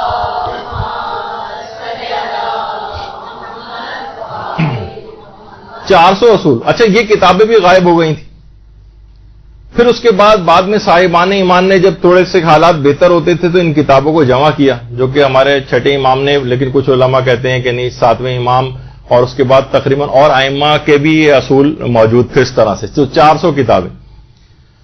اور خود ہمارے استاد محترم علامہ صادق حسن صاحب قبلہ نے ایک دفعہ آج سے تقریباً 25 سال پہلے ایک درس میں ہمیں یہ بات بتائی تھی کہ ان 400 کتابوں میں سے پہلے علماء نے 382 تک تقریباً کتابیں جمع کر لی تھیں، اور لیکن 18 کتابیں پھر بھی مسنگ تھیں، جو چھٹے امام کے دور سے سوچئے وہ کتابیں مسنگ ہو گئیں، یا 7ویں امام کے دور سے، اور اس کے بعد وہ اب تھوڑے کچھ عرصے پہلے آیت اللہ حسین بروجردی کے دور میں 18 کتابیں ملی۔ تو یہ چیزیں ایسی ہیں کہ بہت بڑا اس بات کا سبب بنا ہے کہ کتابوں کا غائب ہو جانا۔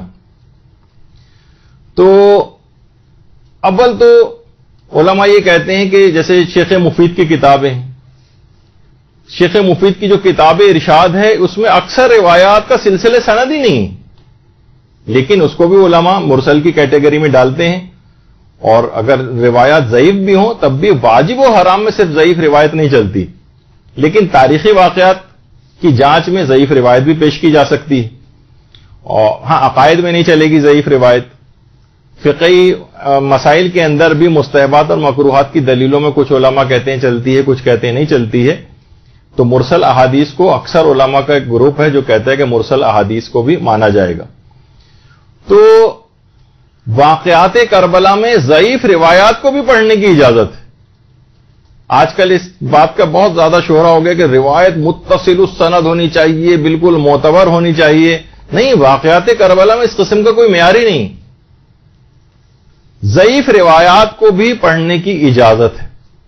باقاعدہ آیت اللہ شبیری زنجانی سے یہ بات پوچھی گئی کہ ضعیف سند والی جو روایتیں کیا پڑھ سکتے ہیں مجالس وغیرہ کے اندر، تو انہوں نے لکھا ہے کہ خواندن بدون استناد و بصورت احتمال وقوع جائز است، یعنی اس کا امکان پایا جاتا ہو کہ وقوع پذیر ہونے کا، تو بغیر سلسلہ سند کی روایات کو بھی پڑھا جا سکتا ہے۔ البتہ بہتر ہے، بعد میں مشورہ دیے کہ کوشش کریں کہ معتبر منابع سے روایات کو پڑھیں، لیکن اصلاً انہوں نے فتوے کے اندر ضعیف روایات کو پڑھنے کی اجازت دی ہے۔ تو میں نے بطور مثال آپ کے سامنے پیش کیا، ورنہ ضعیف روایات کو دیگر علماء بھی پڑھنے کی اجازت دیتے ہیں.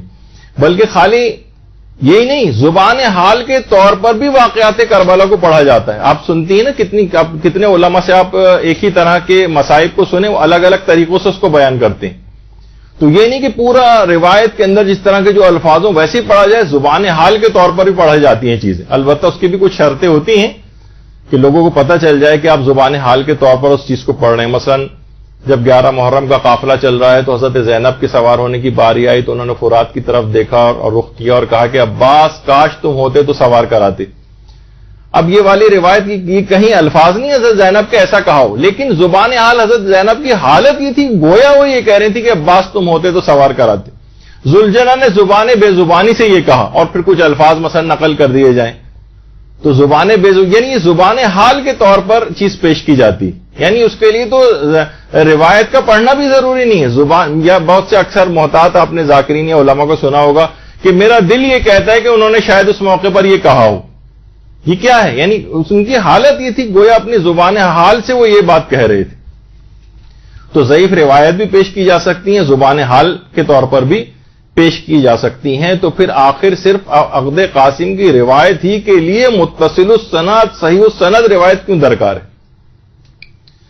تو ایک سادہ سا واقعہ ہے جس کو اطمینان ہو، امکان ہے اس کے وقوع پذیر ہونے کا، جس کو اطمینان ہو رہا ہے، جو امکان رکھتا ہے وہ اس کو پڑھ لے اگر چاہے. ویسے تو پڑھا بھی نہیں جاتا عام طور پر یہ، کیونکہ اگر آپ سلسلے سند کی بحث کو لے کر آئیں گے تو تمام تاریخی واقعات کربلا کی تمام واقعات کی سند کو پھر آپ کو معلوم کرنا پڑے گا. اور ایک عالم نے تو صحیح کہا ہے کہ پھر ایک جملہ صرف پڑھ کے اور ممبر سے نیچے اتار آئیے کہ 61 ہجری کے سن میں 10 محرم کے دن امام حسین میدان کربلا میں شہید ہو گئے. بس یہ اوتھینٹک ہے، باقی تو سب باتوں کے اندر کچھ نہ کچھ اختلاف موجود ہے. تو کتنی دیکھیے ایسی چیزیں کہ اگر ہر چیز کو کتنی مشہور چیزیں ایسی ہیں جو آپ روزانہ کی بنیاد پر سنتی ہیں علماء سے. مثلا وہ آپ سنتی ہیں کہ شمر ملعون کا امام حسین کے سینے کے اوپر سوار ہو جانے والی جو روایت ہے سر کاٹنے سے پہلے، باقاعدہ آیت اللہ خوئی نے اپنی کتاب کے اندر لکھا ہے کہ اگرچہ یہ روایت کتابوں کے اندر موجود ہے مقاتل کی، لیکن صحیح طریقے سے روایت ثابت نہیں ہے کہ شمر ملعون جو ہے وہ ان کے سینے پر سوار ہو کر بیٹھا تھا. اب کتنے علماء پڑھتے آ رہے ہیں، اب کوئی ان کے تمام علماء کے خلاف ایک محاذ باندھ لے اور کہا کہ نہیں ان اوتھینٹک ہے. دیکھیے آقا کوئی نے کہا ہے غیر معتبر چیز آپ پڑھ رہے ہیں، اس کے لیے کوئی معتبر روایت سے ثابت نہیں ہے. اور یہ لیکن روایت یہ پھر بھی پڑھی جاتی، کتابوں کے اندر موجود ہے، علماء نے پڑھنے کی اجازت دی. مصائب کے لحاظ سے لوگ روئیں اور گریہ کر کے امام کو یاد کریں، اور اگر روایت کمزور بھی ہے ضعیف بھی ہے تو اس کو پڑھنے کی علماء نے اجازت دی. اس وجہ سے تو کوئی شخص یہ مہم بنا لے اس کو اور اپنی زندگی کا مقصد قرار دے لے کہ نہیں میں ہر صورت میں غیر معتبر چیز جو کسی نے ایک دفعہ کہہ دی کسی عالم نے تو میں اس کو پیش ہی نہیں کرنے دوں گا، تو یہ فساد معاشرے کے اندر اس سے پیدا ہوگا.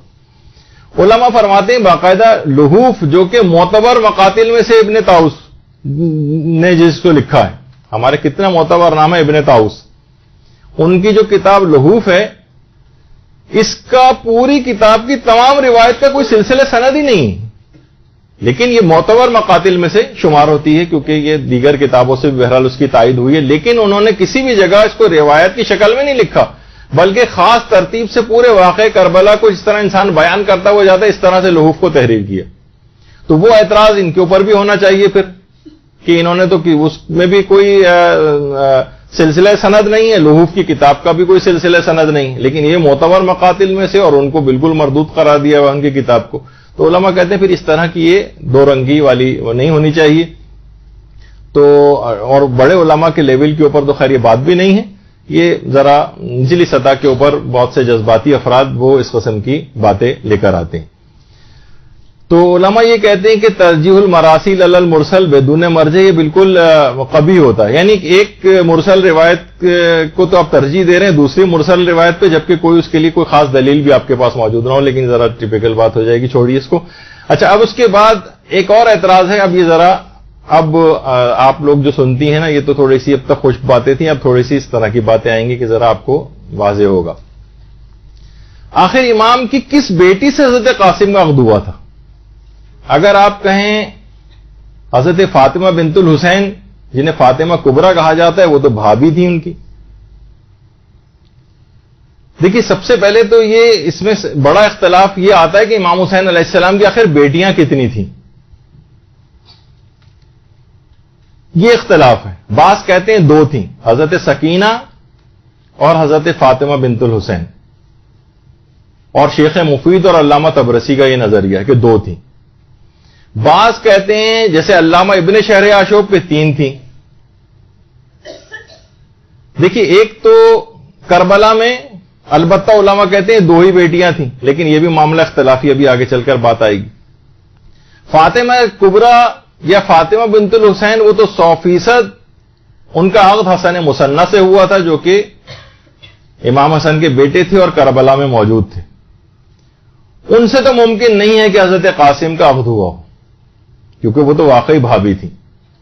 اچھا حسن مثنیٰ بھائی تھے حضرت قاسم کے, فاطمہ بنت الحسین کے شوہر تھے, امام حسین کے داماد تھے. تو اچھا پھر انہی کی اولادیں تھیں عبداللہ محض, اور ان کی اولادوں میں پھر محمد نفس زکیہ اور ابراہیم بن عبداللہ جنہوں نے عباسی جو تھے حکمران ان کے خلاف قیام کیا تھا. یعنی امام حسن مجتبیٰ کا جو وہ دیکھیں اگر ان کے بعد کی اولادوں کا, تو اس کے اندر حسن مثنیٰ کی جو اولادیں ہیں, دیکھیں حسن مثنیٰ کی جو اولاد ہے یہ سادات تبا تبائی کا سلسلہ حسن مثنیٰ کی اولادوں سے شروع ہوا ہے. یہ جو سادات تبا تبائی ہیں یہ حسن مثنیٰ کی اولاد سے, اور عبداللہ شاہ غازی جو ہمارے یہاں کلفٹن پہ جن کا مزار ہے یہ خود حسن مثنیٰ کی اولاد میں سے. تو حسن مثنیٰ سے یعنی وہ فاطمہ کبریٰ کی شادی ہوئی تھی, وہ تو بالکل ایک علیحدہ وہ ہے. اچھا بعض علماء کہتے ہیں کہ یہاں پر ایک اشتباہ ہو گیا ہے, تاریخی اشتباہ. وہ یہ ہے کہ حسن مثنیٰ کی فاطمہ کبریٰ سے شادی ہوئی تھی, لیکن یہ شادی کب ہوئی تھی؟ یہ واقع کربلا سے شاید چند مہینے, 1 2 3 مہینے کے اندر اندر ہوئی. یعنی روایات میں ملتا ہے کہ امام حسین کی شہادت والے سن میں, وہ تو 61 ہجری ابھی تو شروع ہی ہوا تھا کہ شہادت ہو گئی, تو اس کا مطلب یہ ہے کہ یہ محرم شروع ہونے سے 1 2 3 مہینے پہلے کی بات ہوگی. حسن مثنیٰ کی فاطمہ بنت الحسین کے ساتھ شادی ہوئی, اور یہ روز عاشور یہ جوڑا کربلا کے اندر موجود تھا. ایک شادی شدہ جوڑا اور تھا وہاب کلبی کا, نیا شادی شدہ وہ قربانی کے لیے موجود ہوا, اور یہ دوسرا شادی شدہ جوڑا جو موجود تھا وہاں پر. علماء کہتے ہیں شادی اتنی قریب واقع ہوئی ہے واقع کربلا سے کہ بہت سارے افراد کو تاریخ میں اشتباہ ہو گیا, اور حسن مثنیٰ کے بجائے قاسم کا نام نقل کر دیا گیا, جبکہ شادی ان کے بھائی سے ہوئی تھی. تو یہ کچھ علماء کہتے ہیں کہ اشتباہ شاید یہ ہے. اچھا دوسری بیٹی جو واقع کربلا میں ملتا ہے, زیادہ علماء کا رجحان ہے کہ 2 ہی بیٹیاں مثلا وہاں پر تھیں. دوسری بیٹی تھی حضرت سکینہ مثلا. کچھ علماء یہ کہتے ہیں وہ تو شادی کے قابل ہی نہیں تھی اور سن ازدواج کو نہیں پہنچی تھی. ابھی لیکن اس میں بھی اختلاف ہے, ابھی آگے چل کر آئے گا. تو آغا ابو الحسن شیرانی یہ فرماتے ہیں کہ امام کی 2 ہی بیٹیاں تھیں, فاطمہ بنت الحسین اور سکینہ. اور علامہ ابو الحسن شیرانی خود اس بات کے قائل ہیں کہ قاسم کی شادی امام کی ایک بیٹی سے ہوئی تھی. تو فاطمہ بنت الحسین تو حسن مثنیٰ کی بیٹی ہو گئی, اب بچی حضرت سکینہ. تو وہ ان کے مطابق یہ ہے کہ ان کی حضرت سکینہ سے شادی ہوئی. اچھا لیکن ابھی تو اب پھر آپ کہیں گے کہ پھر وہ کون تھیں کہ جو کہ قید خانے میں شہادت ہو گئی ان کی؟ ابھی سنیے. اچھا ابو الحسن شیرانی کہتے ہیں کہ 2 ہی بیٹیاں تھیں.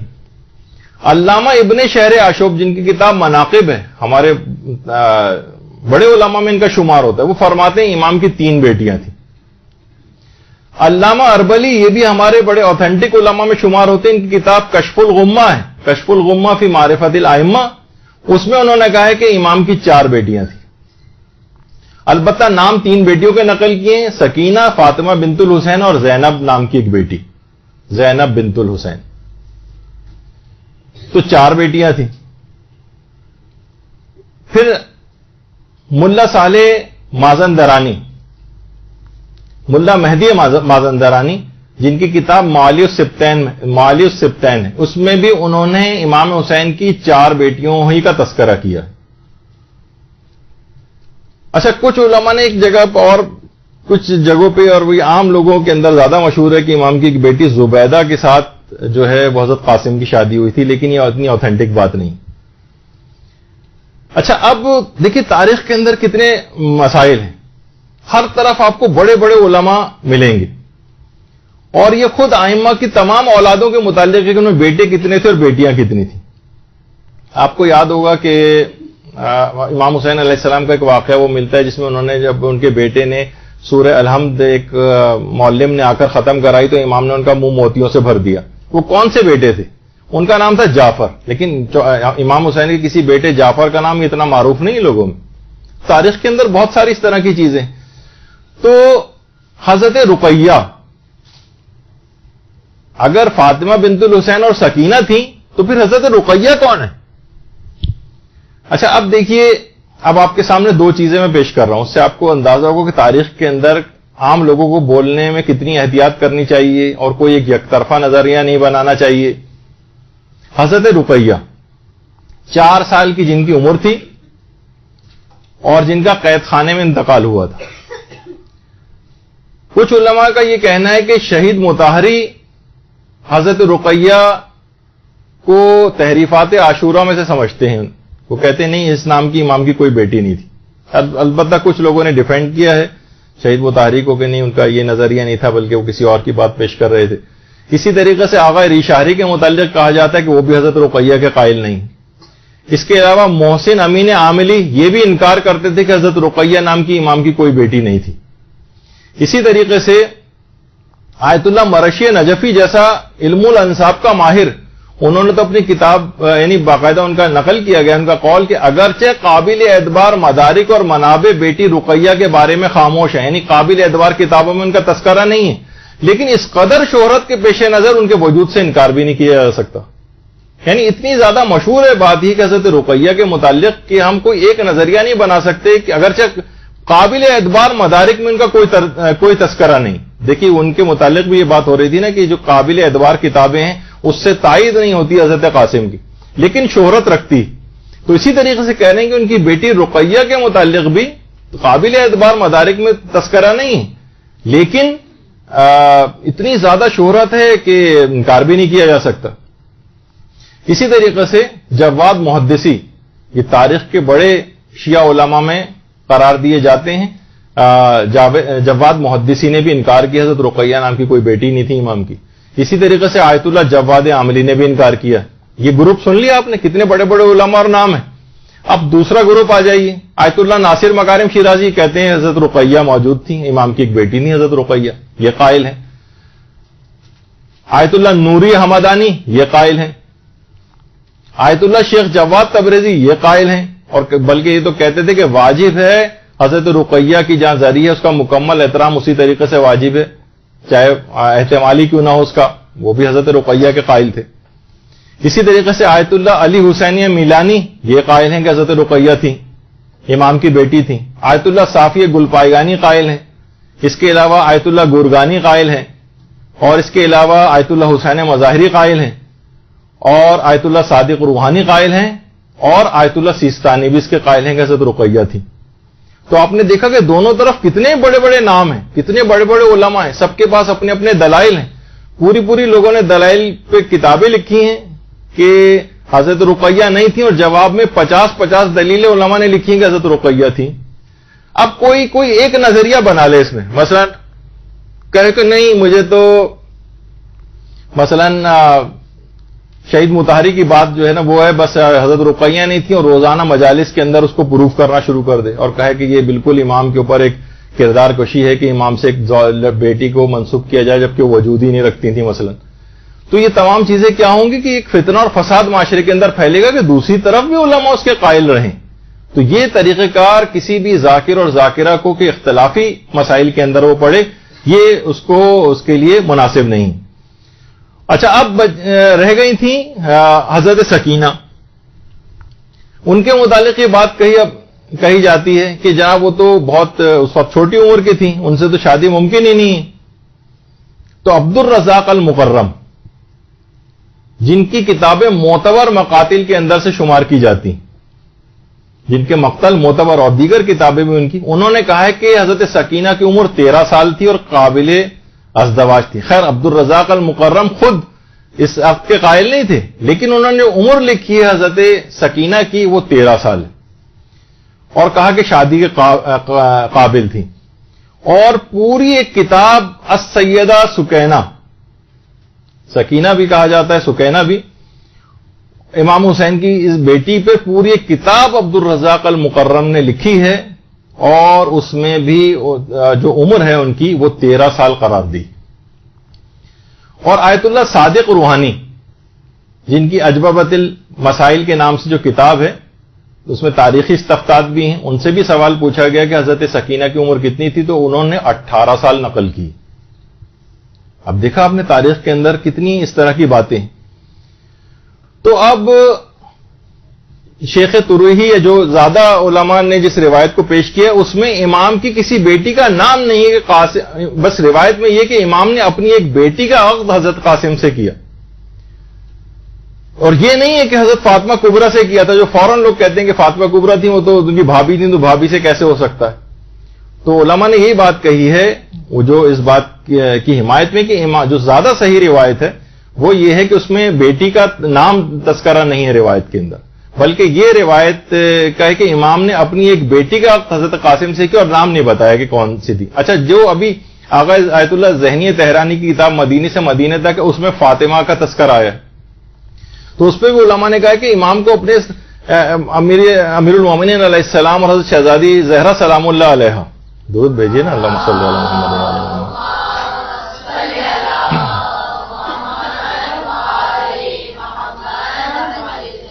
اتنے زیادہ عزیز نام تھے، اپنے سارے بیٹوں کے نام علی رکھے تھے، علی اکبر، علی اوسط، علی اصغر. یہ سب بعد میں ان کو ڈفرینشیٹ کرنے کے لیے ان کو اس طرح سے کہا جانے لگا.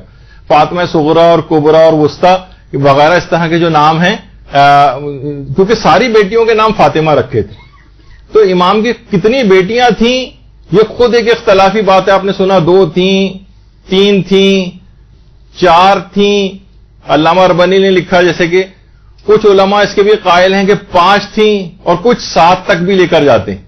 اور امام نے کیونکہ سبھی کے نام فاطمہ رکھے تھے، تو اب روایت میں جو فاطمہ ہے تو کون سی والی فاطمہ؟ ہو سکتا ہے کہ حسن مصنع والی فاطمہ نہ ہو، بلکہ کوئی اور بیٹی فاطمہ ہو امام کی، جن کا روایت کے اندر تذکرہ نہیں آیا ہے. تو اس احتمال کو مکمل طور پر رد نہیں کیا جا سکتا کہ فاطمہ نام ہی کی کسی بیٹی کے ساتھ عقد ہوا تھا، لیکن یقیناً وہ حضرت حسن مصنع کی زوجہ نہیں ہو سکتی، وہ تو بھابھی تھی ان کی، ان سے کیسے عقد ہو سکتا تھا؟ تو کوئی اور فاطمہ نام کی کوئی بیٹی امام کے ساتھ. اب کچھ علماء نے یہ بھی کہا کہ امام کی جو 2 بیٹیاں تھیں اس میں جو سکینہ اور رقیہ بھی گویا ایک لحاظ سے، کیونکہ امام کو بہت زیادہ ان سے محبت تھی، ان کے دل کا سکون تھی، تو وہاں پہ سکینہ کہا جاتا تھا. اور اس کے بعد جب وہ زندان شام میں آئیں اور ہر وقت روتی رہتی تھیں تو رونے والی کو رقیہ کہا جاتا ہے. تو وہاں پر کہاں ہے بھائی وہ رونے والی، تلاش کرو اس کو، تو وہ رقیہ کہہ کے پکارا جانے لگا، ورنہ سکینہ اور رقیہ ایک ہی چیز شخصیت کے نام ہے. اب بڑا تاریخ کے اندر اس طرح کی چیزیں ایسی ہیں کہ جیسے کہ ابھی میں نے آپ کو کہا کہ علامہ اربلی نے کشف الغمہ میں 4 بیٹیاں نقل کی ہیں، اور مؤلف سبتین کے اندر بھی جو ہے وہ 4 بیٹیوں کا تذکرہ ہے. تو اس امکان کے پیش نظر علماء نے اس کو جائز قرار دیا ہے اس کو پڑھنے کے لیے. اور اہل سنت علماء میں بھی محمد ابن طلحہ شافعی نے ان کی کتاب مطالب الصول ہے، اس میں بھی 4 بیٹیوں کا تذکرہ کیا ہے. اچھا، ایک اور بیٹی بھی ہیں زینب بنت الحسین، ان کا بھی بڑے بڑے ابن شہر عاشوب، محسن امین عاملی نے تذکرہ کیا ہے. اس کا مطلب ہے کہ وہ بھی الگ سے کوئی بیٹی تھی. اور ایک اور بیٹی کا تذکرہ بھی تاریخ میں ہے، خولہ بنت الحسین.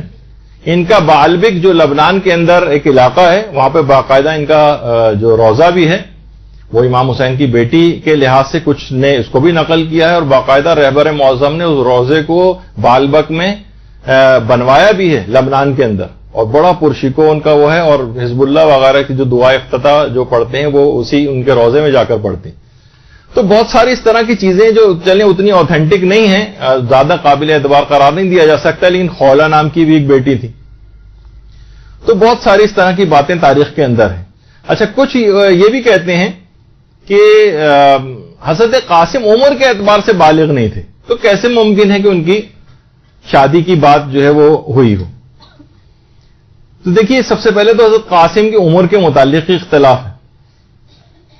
اور خود امام حسن کی شہادت کی جو سن ہے اس میں بھی اختلاف ہے. مثلا شیخ طوسی نے 49 ہجری لکھا ہے, ابن قتیبہ نے 51 ہجری لکھا ہے, اور ابو الفرج اصفہانی انہوں نے 50 ہجری لکھا ہے, اور کچھ علماء نے 47 ہجری بھی. بہرحال حضرت قاسم کی عمر جو ہے کچھ روایات میں تو یہ ہے کہ 4 سال کے تھے, لیکن وہ آپ کیسے اس کو وہ کر سکتے ہیں کہ 4 سال کا بچہ جو جا کے اور وہاں جا کے میدان جنگ میں مقابلہ کر رہا ہو, تو وہ تو اتنی قابل اعتنا نہیں ہے. لیکن 11 سال 13 سال اور 14 سال بھی روایات کے اندر آئی. اچھا, لیکن یہ بلوغ کے اعتبار سے بلوغ کی جو عمر ہے, عمر کے اعتبار سے دیکھیے, عمر جب 15 سال کوئی بھی لڑکا اپنی عمر کو مکمل کر لیتا ہے تو عمر کے اعتبار سے بالغ ہو جاتا ہے. لیکن بہت ساری دیگر علامات بلوغ سے ممکن ہے وہ ان علامات بلوغ کی وجہ سے وہ پہلے بالغ ہو جائے. آج بھی لڑکے 12 سال 13 سال کی عمر میں بالغ ہو جاتے ہیں. تو اس زمانے میں عربوں کے معاشرے کے اندر جبکہ ان کی جسمانی ساخت اس زمانے کی جو حالت ہوتی تھی کہ حضرت قاسم نے مثلا اتنے پہلوانوں کا مقابلہ کیا, روایت میں اتنے لوگوں کو واصل جہنم کیا, تو یہ اس زمانے کی فزیک ایسی ہوتی تھی کہ وہ عمر کے اعتبار سے نہیں بلکہ دیگر علامات بلوغ کے اعتبار سے جلدی بالغ ہو جاتے تھے. یعنی اس بات کا امکان موجود ہے. ایک تو عمر کی شرط ہوتی ہے اور عمر کی شرط سے بھی پہلے لڑکے جو ہے وہ بالغ ہو سکتے ہیں. اچھا, لڑکیاں جو ہیں جیسے کہ ملتا ہے کہ لڑکیاں 9 سال کی عمر میں بالغ ہو جاتی ہیں. اس زمانے میں دیکھیے ایسی کاٹھی ایسی فزیک ہوا کرتی تھی لڑکیوں کی کہ 9 سال کی عمر میں شادیاں ہو جاتی تھیں. حضرت زہرا سلام اللہ علیہ کی شادی کے متعلق آپ سنتی ہیں.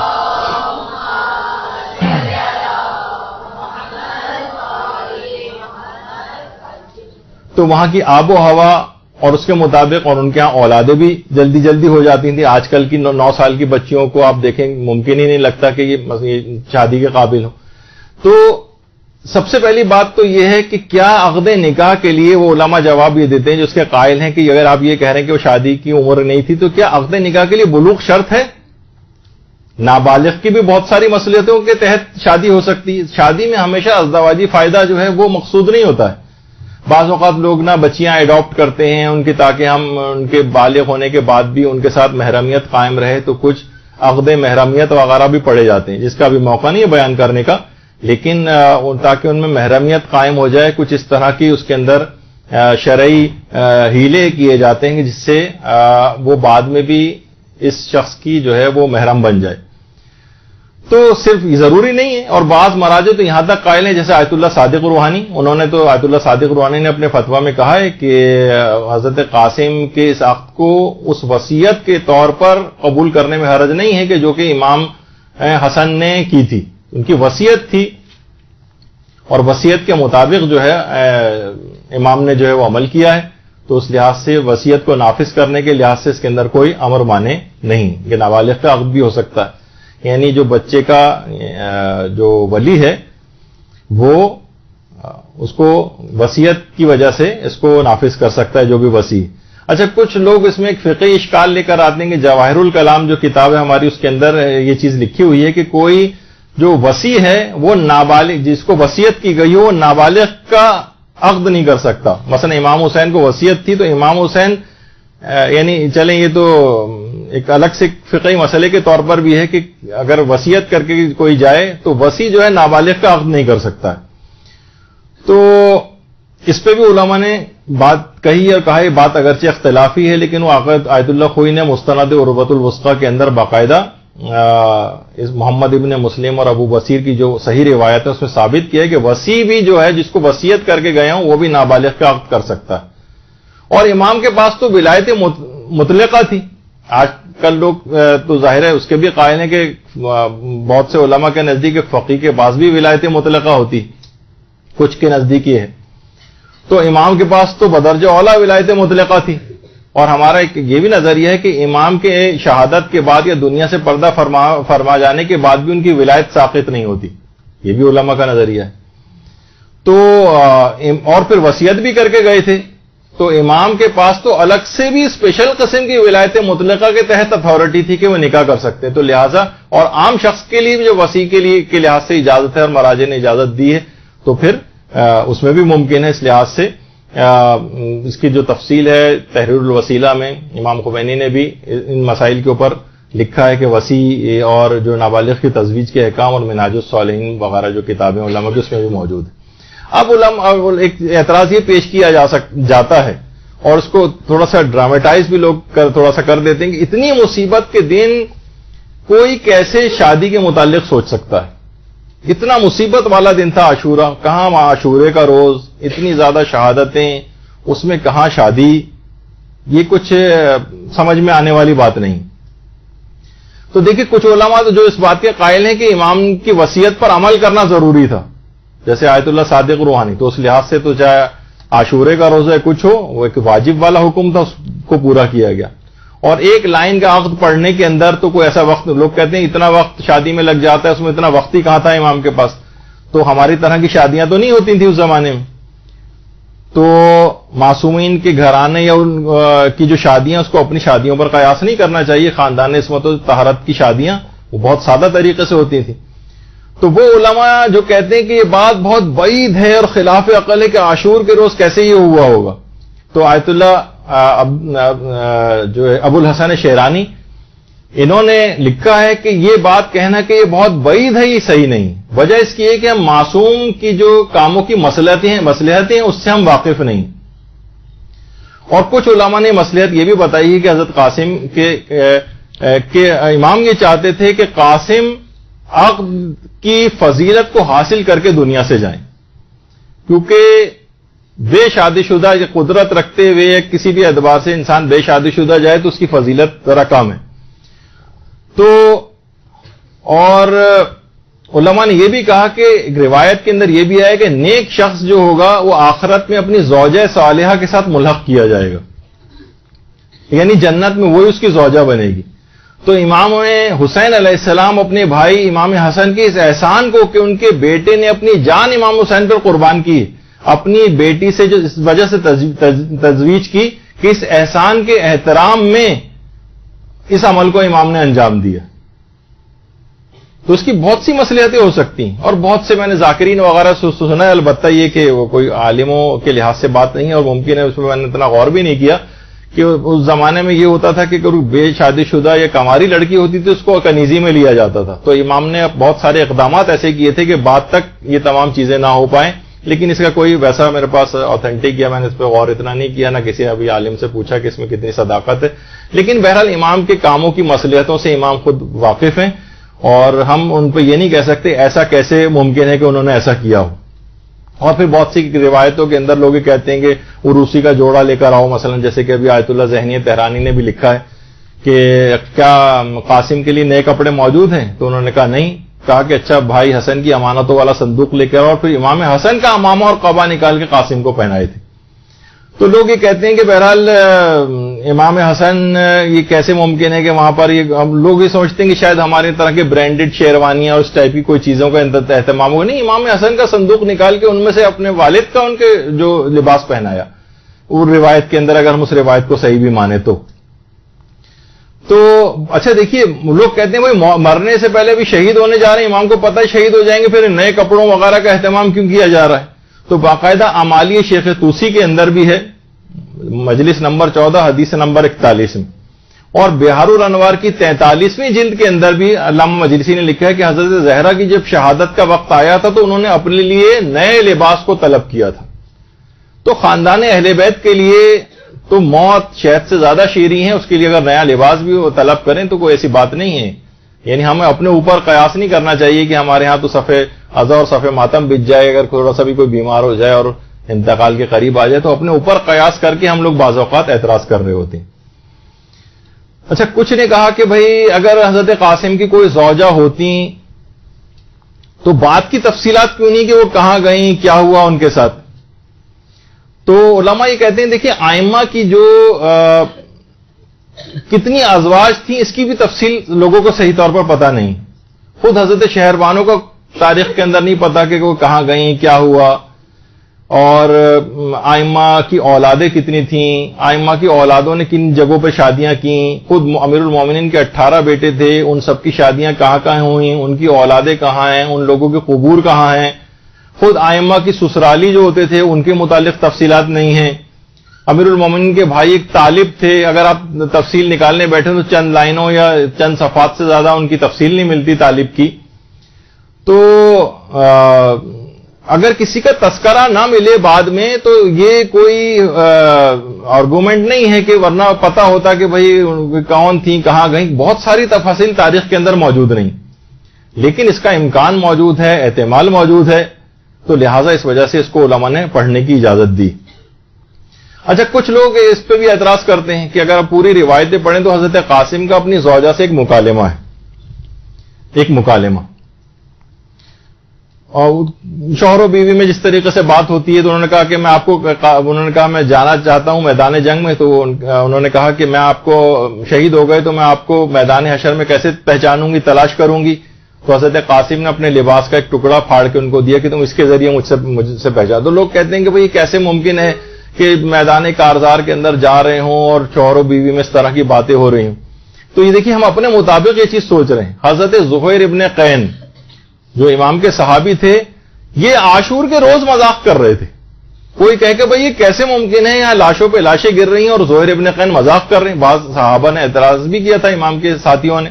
تو زہیر نے کہا تھا تم کو پتا ہے کہ میں ایک سنجیدہ شخص ہوں، لیکن آج یعنی گویا جنت کو اپنی آنکھوں سے دیکھ رہا ہوں، تو اب میں اس خوشی میں جو ہے وہ مذاق کر رہے ہیں. بلکہ ایک جملہ ہے، اب اس پہ بھی ایسے افراد کو جو یہ اعتراض کرتے ہیں کہ انہوں نے شوہر و بیوی نے اس قسم کی بات آپس میں جو کر رہے تھے تو یہ تو موقع اس قسم کی باتوں کا نہیں تھا. تو زہیر کی ان بات کو کیا کہیں گے، جو کتاب لحوف کے اندر جو معتبر ترین مقاتل میں سے کہ انہوں نے کہا کہ زہیر نے کہ ادھر میرے گردن پر تلوار چلے گی اور ادھر میرا حور عین کے ساتھ معانقہ ہوگا. ثم نعانق الحور العین، یعنی ادھر میری گردن پر تلوار چلے گی، ادھر اب لوگ کوئی کہے کہ بھائی یہ کیا بات ہوئی، یہ کوئی یہ موقع اس قسم کی باتیں کرنے کا ہے. زہیر یہ میدان کارزار ہیں، یہاں لاشوں پہ لاشیں جو ہے گر رہی ہیں اور اس میں جو ہے آپ اس قسم کی باتیں، حوروں کا تذکرہ، ان سے معانقہ کا تذکرہ کر رہے ہیں. تو لحوف جو کہ آتھینٹک ہے، تو اس قسم کے اعتراضات، ایسی بھونڈے قسم کے اعتراضات یہ جو ہے وہ نہیں کرنے چاہیے. پھر وہاب کلبی کی زوجہ کا اگر مکالمہ پڑھیں، امام کے پاس گئی تھیں اور کیا کیا ان سے باتیں ہوئی تھیں وہ بھی اگر بیان کرنے بیٹھے. تو بہرحال دیکھیے بہت ساری ایسی چیزیں کہ روایات کا مرسل ہونا یا اس کا سند نہ ہونا یہ اس کے جھوٹا ہونے کی دلیل نہیں. اس سے پہلے بھی بات آئی ہے. اور باقاعدہ اگر کوئی اعتراض کرے کہ بھئی یہ جو شیخ تریحی ہیں ان کی کتاب کے اندر تو مرسل روایتیں ہیں، تو آیت اللہ صادق روحانی نے اپنی کتاب کے اندر لکھا ہے کہ ٹھیک ہے ان کتابوں کے اندر مرسل روایتیں ہیں، لیکن اس سے ان کا اعتبار ساقط نہیں ہوتا ہے. لعدم اعتبار الاتصال السندی فی الاخبار التاریخیہ، کہتے ہیں کہ تاریخ کی جو باتیں ہیں اس کے اندر اتصال سند درکار نہیں ہوتا تاریخ کی باتوں. اور شیخ تریحی کی تو بہت جلیل القدر، بہت عظیم المرتبت شخصیت انہوں نے اس لحاظ سے قرار دیا ہے. تو اب یہ تو ہو گیا کہ بہت سارے علماء کے نزدیک ثابت نہیں ہے معتبر روایت سے عقد قاسم، لیکن اس پہ بھی آپ نے باتیں سنی. لیکن کتاب کا حوالہ دے کر اس عقد کو بیان کرنے کی اجازت ہے. نہیں پہلے نہیں بس کو چھوڑیے، ایک اور بات، کن علماء اور مراجع کے نزدیک عقد قاسم کو مجالس میں پڑھنے کی اجازت ہے؟ آیت اللہ خوئی، آیت اللہ خوئی سے بھی یہ بات پوچھی گئی ہے، اور اس کے اندر حضرت قاسم کے عقد کو حضرت سکینہ کے ساتھ یا سکینہ کے ساتھ جو سوال یہ پوچھا گیا ہے ان سے. تو آقا خوئی نے کہا کہ 100% یقین کے طور پر تو اس کو نقل کرنے کی اجازت نہیں کہ 100% یہ عقد ہوا تھا، لیکن بے عنوان الحکایہ ان کتاب او شخص فلا باس بہ، لیکن اگر کسی کتاب کا حوالہ دے کر یا کسی عالم کا حوالہ دے کر اگر اس کو نقل کیا جائے تو اس میں کوئی حرج نہیں. یعنی وہ علماء کے جن کے نزدیک ثابت نہیں ہے وہ بھی اس بات کی اجازت دیتے ہیں کہ اس عقد کو پڑھا جا سکتا ہے. تو اس کو اتنا زیادہ جذباتی اس میں لے جا کر کہ گویا بہت بڑا کسی نے کوئی کام کر دیا ہو، بہت بڑا خلاف اسلام بات کر دی ہو، یہ علماء کے فتاوے کے خلاف ہے.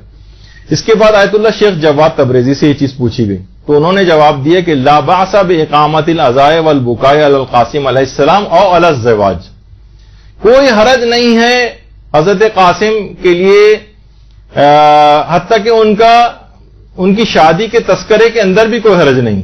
البتہ اس کو حتمی طور پر نقل نہ کیا جائے بلکہ ایک احتمال کے طور پر نقل کیا جائے، یعنی 100% کہہ کے نقل نہ کیا جائے کہ واقعی یہ ہوا تھا، بلکہ کتاب کا نام دے کے حوالہ دے کے اور کوئی اس احتمال کے تحت اس کو نقل کر سکتا ہے۔ باقاعدہ جن کی سرات النجات کتاب ہے اس کے اندر شیخ جواد تبریزی کا فتویٰ۔ آیت اللہ بہجت سے پوچھا گیا کہ سند معتبر بہت سارے ایسے پڑھی جاتے ہیں اور تعزیہ خوانی یا شبیہ خوانی ہوتی ہے جس میں ایسے تاریخ بے سند جو روایتیں ہیں وہ اس میں کیا پڑھی جا سکتی ہیں، مثلا ازدواج حضرت قاسم؟ تو جواب دیا کہ اگر معلوم باشد کہ نقل از بعض تواریخ و روایت ہاست اشکال نہ دارد، یعنی اگر معلوم ہو کہ یہ روایت تاریخ کی کتابوں میں ہے اور روایت کی گئی ہے تو اس کو بیان کرنے میں کوئی حرج نہیں۔ تو اس میں اتنی زیادہ اس کو فساد کا ایک عنوان بنانا یہ صحیح نہیں۔ اور رہبر معظم باقاعدہ ان کی جو میں نے جو یہ اس پہ سے نکالا ہے من اجوبۃ الاستفتاءات الفقیہ لولی الامر المسلمین السید قائد علی خامنئی، تو جو ان کی جو کتاب ہے میں نے تو ڈائریکٹ ویب سائٹ سے نکالی۔ اب بہت سارے دیکھی چیزیں ایسی ہو سکتا ہے کہ کچھ جب سے یہ فساد انگیزیاں اس میں شروع ہوئی ہیں تو بہت سارے چیزیں علماء نے فتاوے وغیرہ کتابوں میں سے یا ویب سائٹ پہ سے ہٹا دی ہیں جو لوگوں میں نا اختلاف کا باعث بنے۔ مجھے اب پتہ نہیں اوریجنل کتاب کے اندر اب بھی ہے یا نہیں، لیکن ویب سائٹ کے اوپر باقاعدہ جہاں پورا وہاں مسئلہ نمبر 669 رہبر معظم کا، ان سے سوال پوچھا گیا ہے، سوال نمبر 669 کہ محققین میں بہت ساری روایت میں اختلاف ہے، جیسے کہ حضرت قاسم کی شادی، حضرت لیلہ کا مادر علی اکبر کا واقع کربلا میں موجود ہونا، یا قافلے کا یوم 40 کے روز کربلا کا پہنچنا اہل بیت کے قافلے کا، تو کیا خطبہ ان واقعات کو کتاب کا حوالہ دے کے پڑھ سکتے ہیں، مثلا کتاب مدینۃ المعجز سید ہاشم بحرینی کی، اور کیا اس کو سننا جائز ہے، اور اگر یہ جھوٹ ہے تو ان کو حالت روزہ میں رمضان میں حالت روزہ میں بیان کرنے سے روزہ باطل تو نہیں ہو جاتا ہے؟ دیکھیں کتنا واضح سوال پوچھا گیا۔ تو جواب انہوں نے دیا کہ اس قسم کی جو باتیں ہیں ان کو ذکر کرنے میں کتاب کا حوالہ جو آپ نے دیا سید ہاشم بحرینی کے اس کتاب کا یا کسی بھی اور کتاب کا حوالہ دے کر نقل کرنے میں کوئی حرج نہیں، کوئی معنی نہیں ہے، اور اس سے روزے پر بھی کوئی فرق نہیں پڑتا ہے اور لوگوں کے لیے اس کا سننا بھی جائز ہے، باقاعدہ مسئلہ نمبر 669 میں۔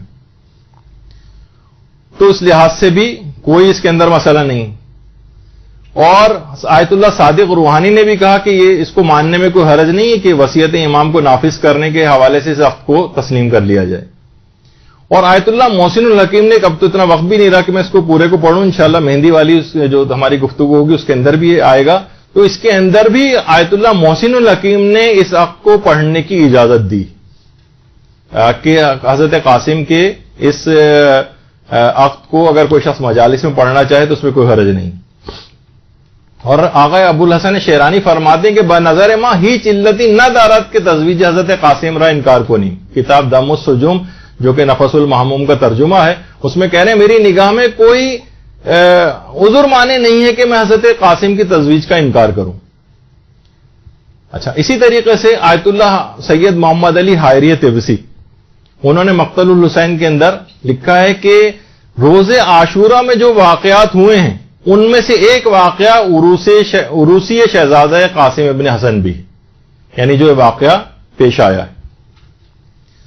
اور ملا صالح مازندرانی وہ یہ کہتے ہیں کہ میں نے بھی جب کتب مقاتل کا مطالعہ کیا تو میں اس بات کو پسند کرتا ہوں کہ اس واقعے کو منتخب سے نقل کروں، اور گمان غالب یہ ہے کہ یہ واقعہ صحیح۔ تو علماء نے دیکھی اس کی اجازت دی، حتیٰ کہ وہ علماء جو جن کے نزدیک ثابت نہیں ہے وہ بھی حرام نہیں کہتے اس کو پڑھنا، زیادہ سے زیادہ یہ کہتے ہیں کہ بہتر ہے کہ نہ پڑھیں، حرام نہیں۔ جیسے کہ آیت اللہ ناصر مکارم شیرازی، انہوں نے اپنے فتوی میں لکھا ہے کہ اگر چاہیے معتبر کتابوں کے اندر موجود نہیں ہے تو بہتر ہے کہ اس کو ترک کیا جائے، بہتر ہے۔ حرام پہلو، کیریکٹر اسیسینیشن، یہ وہ سب باتیں اس طرح کی کوئی بھی انہوں نے ناصر مکارم شیرازی نے اپنے فتوے کے اندر نہیں کی۔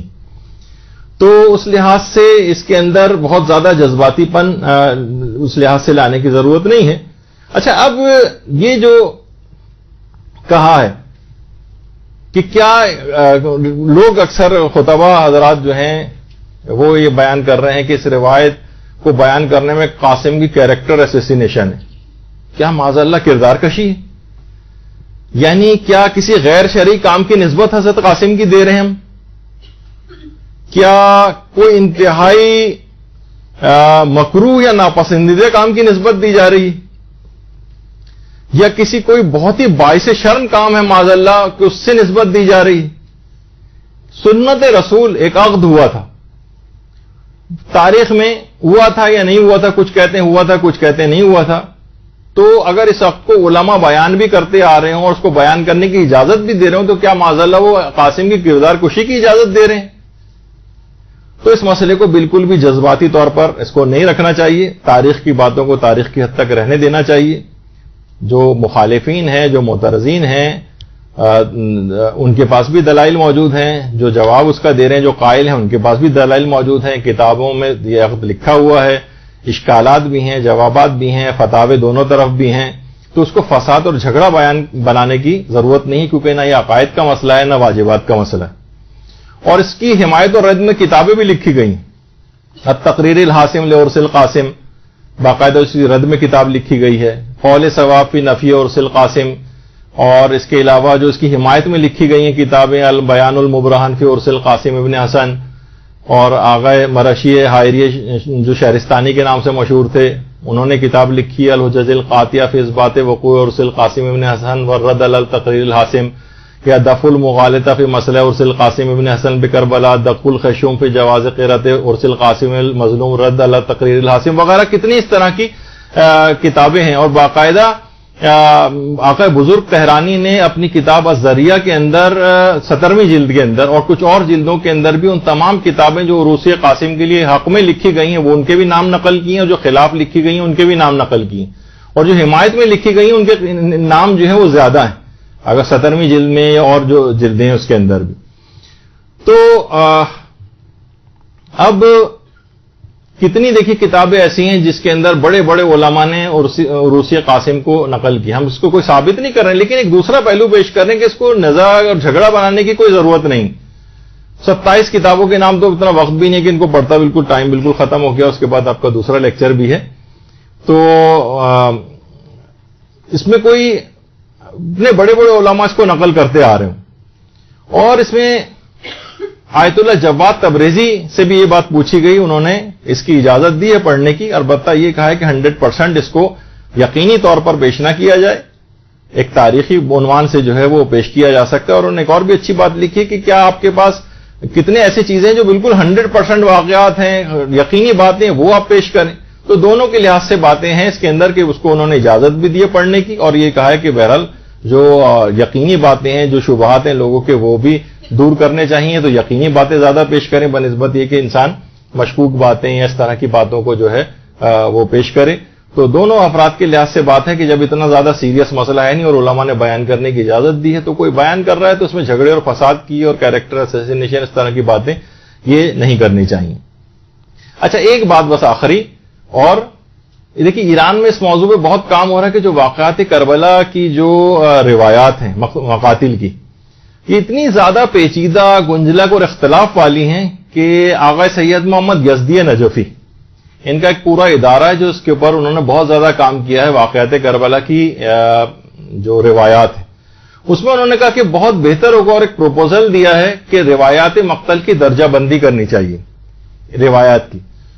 جلدی جلدی بس 1 منٹ میں اس کو بات کر دیتے ہیں کہ کچھ روایت صحیح اور قطعی، کچھ روایت کو صحیح اور قطعی قرار دیا جائے، روایت صحیح و قطعی، اور دوسرا روایت مظنون، روایت مشکوک، روایت ضعیف، روایت موہوم اور روایت دروغ.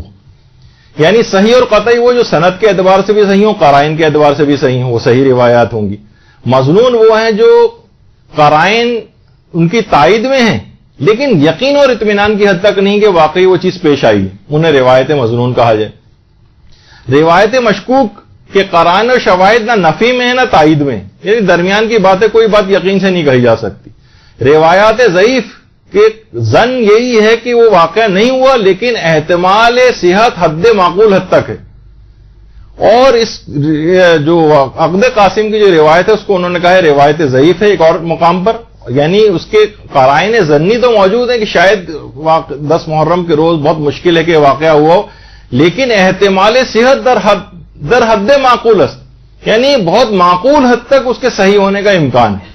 اور روایات موہوم تو وہ ہے کہ ظن غالب یہ ہے کہ وہ نہیں ہوا تھا، اور احتمال صحت بہت ہی ضعیف ہے، اور روایت دروغ جو سند اور قرائن دونوں کے لحاظ سے بالکل روایت قابل قبول نہ ہو.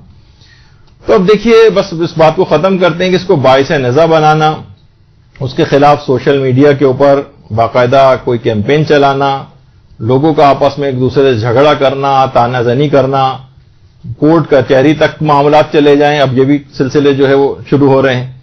تو اختلافی روایات کو بیان کرنا، جس میں اختلاف ہے تاریخ میں، وہ بیان کرنا، یعنی اگر کوئی دوسرا پہلو بیان کر رہا ہو تو، اور ایک چیز مشہور ہو چکی ہو، رائج ہو لوگوں کے اندر، اور صرف ایک ہی نظریے کو امپوز کر دینا کہ جو دوسری بات کر رہا ہے بالکل حرام اور گناہ کبیرہ اور کردار کشی کر رہا ہے، تو یہ بالکل بھی مناسب نہیں، اس سے قوم میں انتشار ہوگا. اور ملت کا جو اتحاد اور اتفاق ہے وہ اتنے چھوٹے چھوٹے تاریخی مسائل سے بہت زیادہ ہے کہ ہم آپس میں دست و گریباں ہو جائیں، روزانہ کی بنیاد پر قتل ہو رہے ہوں، سب کچھ ہو رہے ہوں، اور ہم جو ہے بیٹھے ہوئے کہ وہ اس طرح کی گفتگو. جب ہلاکو خان نے بغداد پہ قبضہ کیا تھا تو اس زمانے میں کچھ لوگ یہ والی ڈسکشن کر رہے تھے کہ حضرت آدم نے جس استرے سے پہلے حج کے بعد جو بال منڈوائے تھے اس کی دھار دائیں طرف تھی کہ بائیں طرف تھی. اب اس قسم کے واقعات یہ کوئی بھی ہو، اس میں اپنے آپ کو محنتیں لگائی جائیں ساری کہ اب دیکھیں پورے 2 گھنٹے کا ہم نے یہاں پر اس پہ لگایا، حالانکہ کوئی اتنا ایشو نہیں تھا، لیکن بہت زیادہ معاشرے کے اندر چیز پھیل گئی. تو اس میں یہ بیان کرنا مقصد تھا کہ اگرچہ روایت ثابت نہیں بھی ہو تب بھی علماء نے اس کو بیان کرنے کی اجازت دی ہے، تو اتنا جذباتی مسئلہ بیان کرنے کی ضرورت نہیں. اور جب ہی آغا سیستانی نے خطبہ ذاکرین نوحہ خوانوں کے نام جو ایام عزا شروع ہونے سے پہلے جو پیغام دیا تھا، اس میں یہی کہ انہوں نے کہا کہ ممبر حسینی سے شیعوں کے درمیان موجود اختلافات کو بیان نہ کیا جائے، چاہے ان اختلافات کا تعلق فکری شعبے سے ہو یا ان کا تعلق شاعر حسینیہ سے ہو. ہر صورت میں یعنی اتحاد اور اتفاق کو جو ہے وہ برقرار رکھنا ہے. اور امام خمینی نے بھی سن 1400 ہجری میں اول ماہ محرم میں ذاکرین اور علماء قوم سے خطاب کرتے ہوئے ایک جملہ ارشاد فرمایا تھا. وہ یہ تھا، کیا فرمایا کہ واعظین اور ذاکرین اور علماء قوم سے کہ شہید کربلا نے ہمیں متحد کیا ہے، اسی عزاداری نے ہمیں اتحاد کی دولت سے نوازا ہے. یہ شیطانی ہتھ کنڈے ہیں اور شیطان کے چبائے ہوئے لقمے ہیں جس کے ذریعے وہ ہمارے اتحاد کو چھیننا چاہتا ہے. استعمار کے ایجنٹوں نے علماء اور نوجوانوں کو ایک دوسرے کے خلاف کیا ہے، دونوں طرف سے نفرت انگیز باتوں نے باہمی نفرتوں میں اضافہ کیا ہے.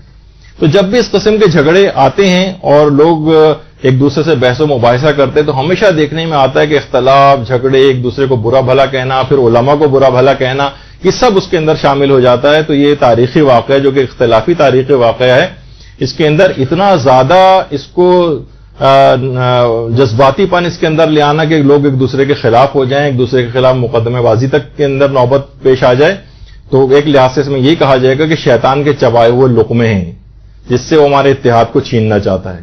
اتحاد بہت زیادہ ضروری ہے قوم میں، چھوٹے موٹے مسئلوں کے اندر جذباتی لحاظ سے اس میں نہیں آنا چاہیے.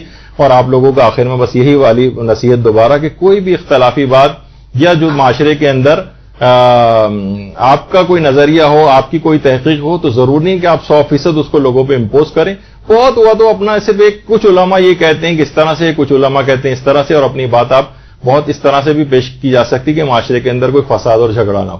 لیکن جب آپ اس طرح کی باتیں کریں گے کہ کردار کشی ہو رہی ہے اور ایک دین اسلام منہدم ہوا جا رہا ہے اس وقت کو بیان کرنے سے، تو ایسا کوئی مسئلہ نہیں، علماء نے اجازت دی.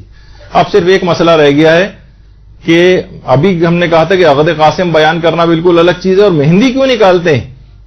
یہ تو گویا ایک لحاظ سے ایک ہندوانی رسم ہے جیسے کہ عام طور پہ کہا جاتا ہے.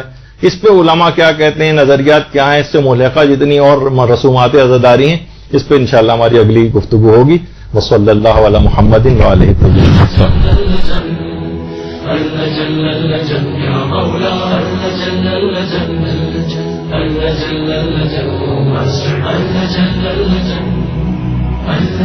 يا صاحب الزمان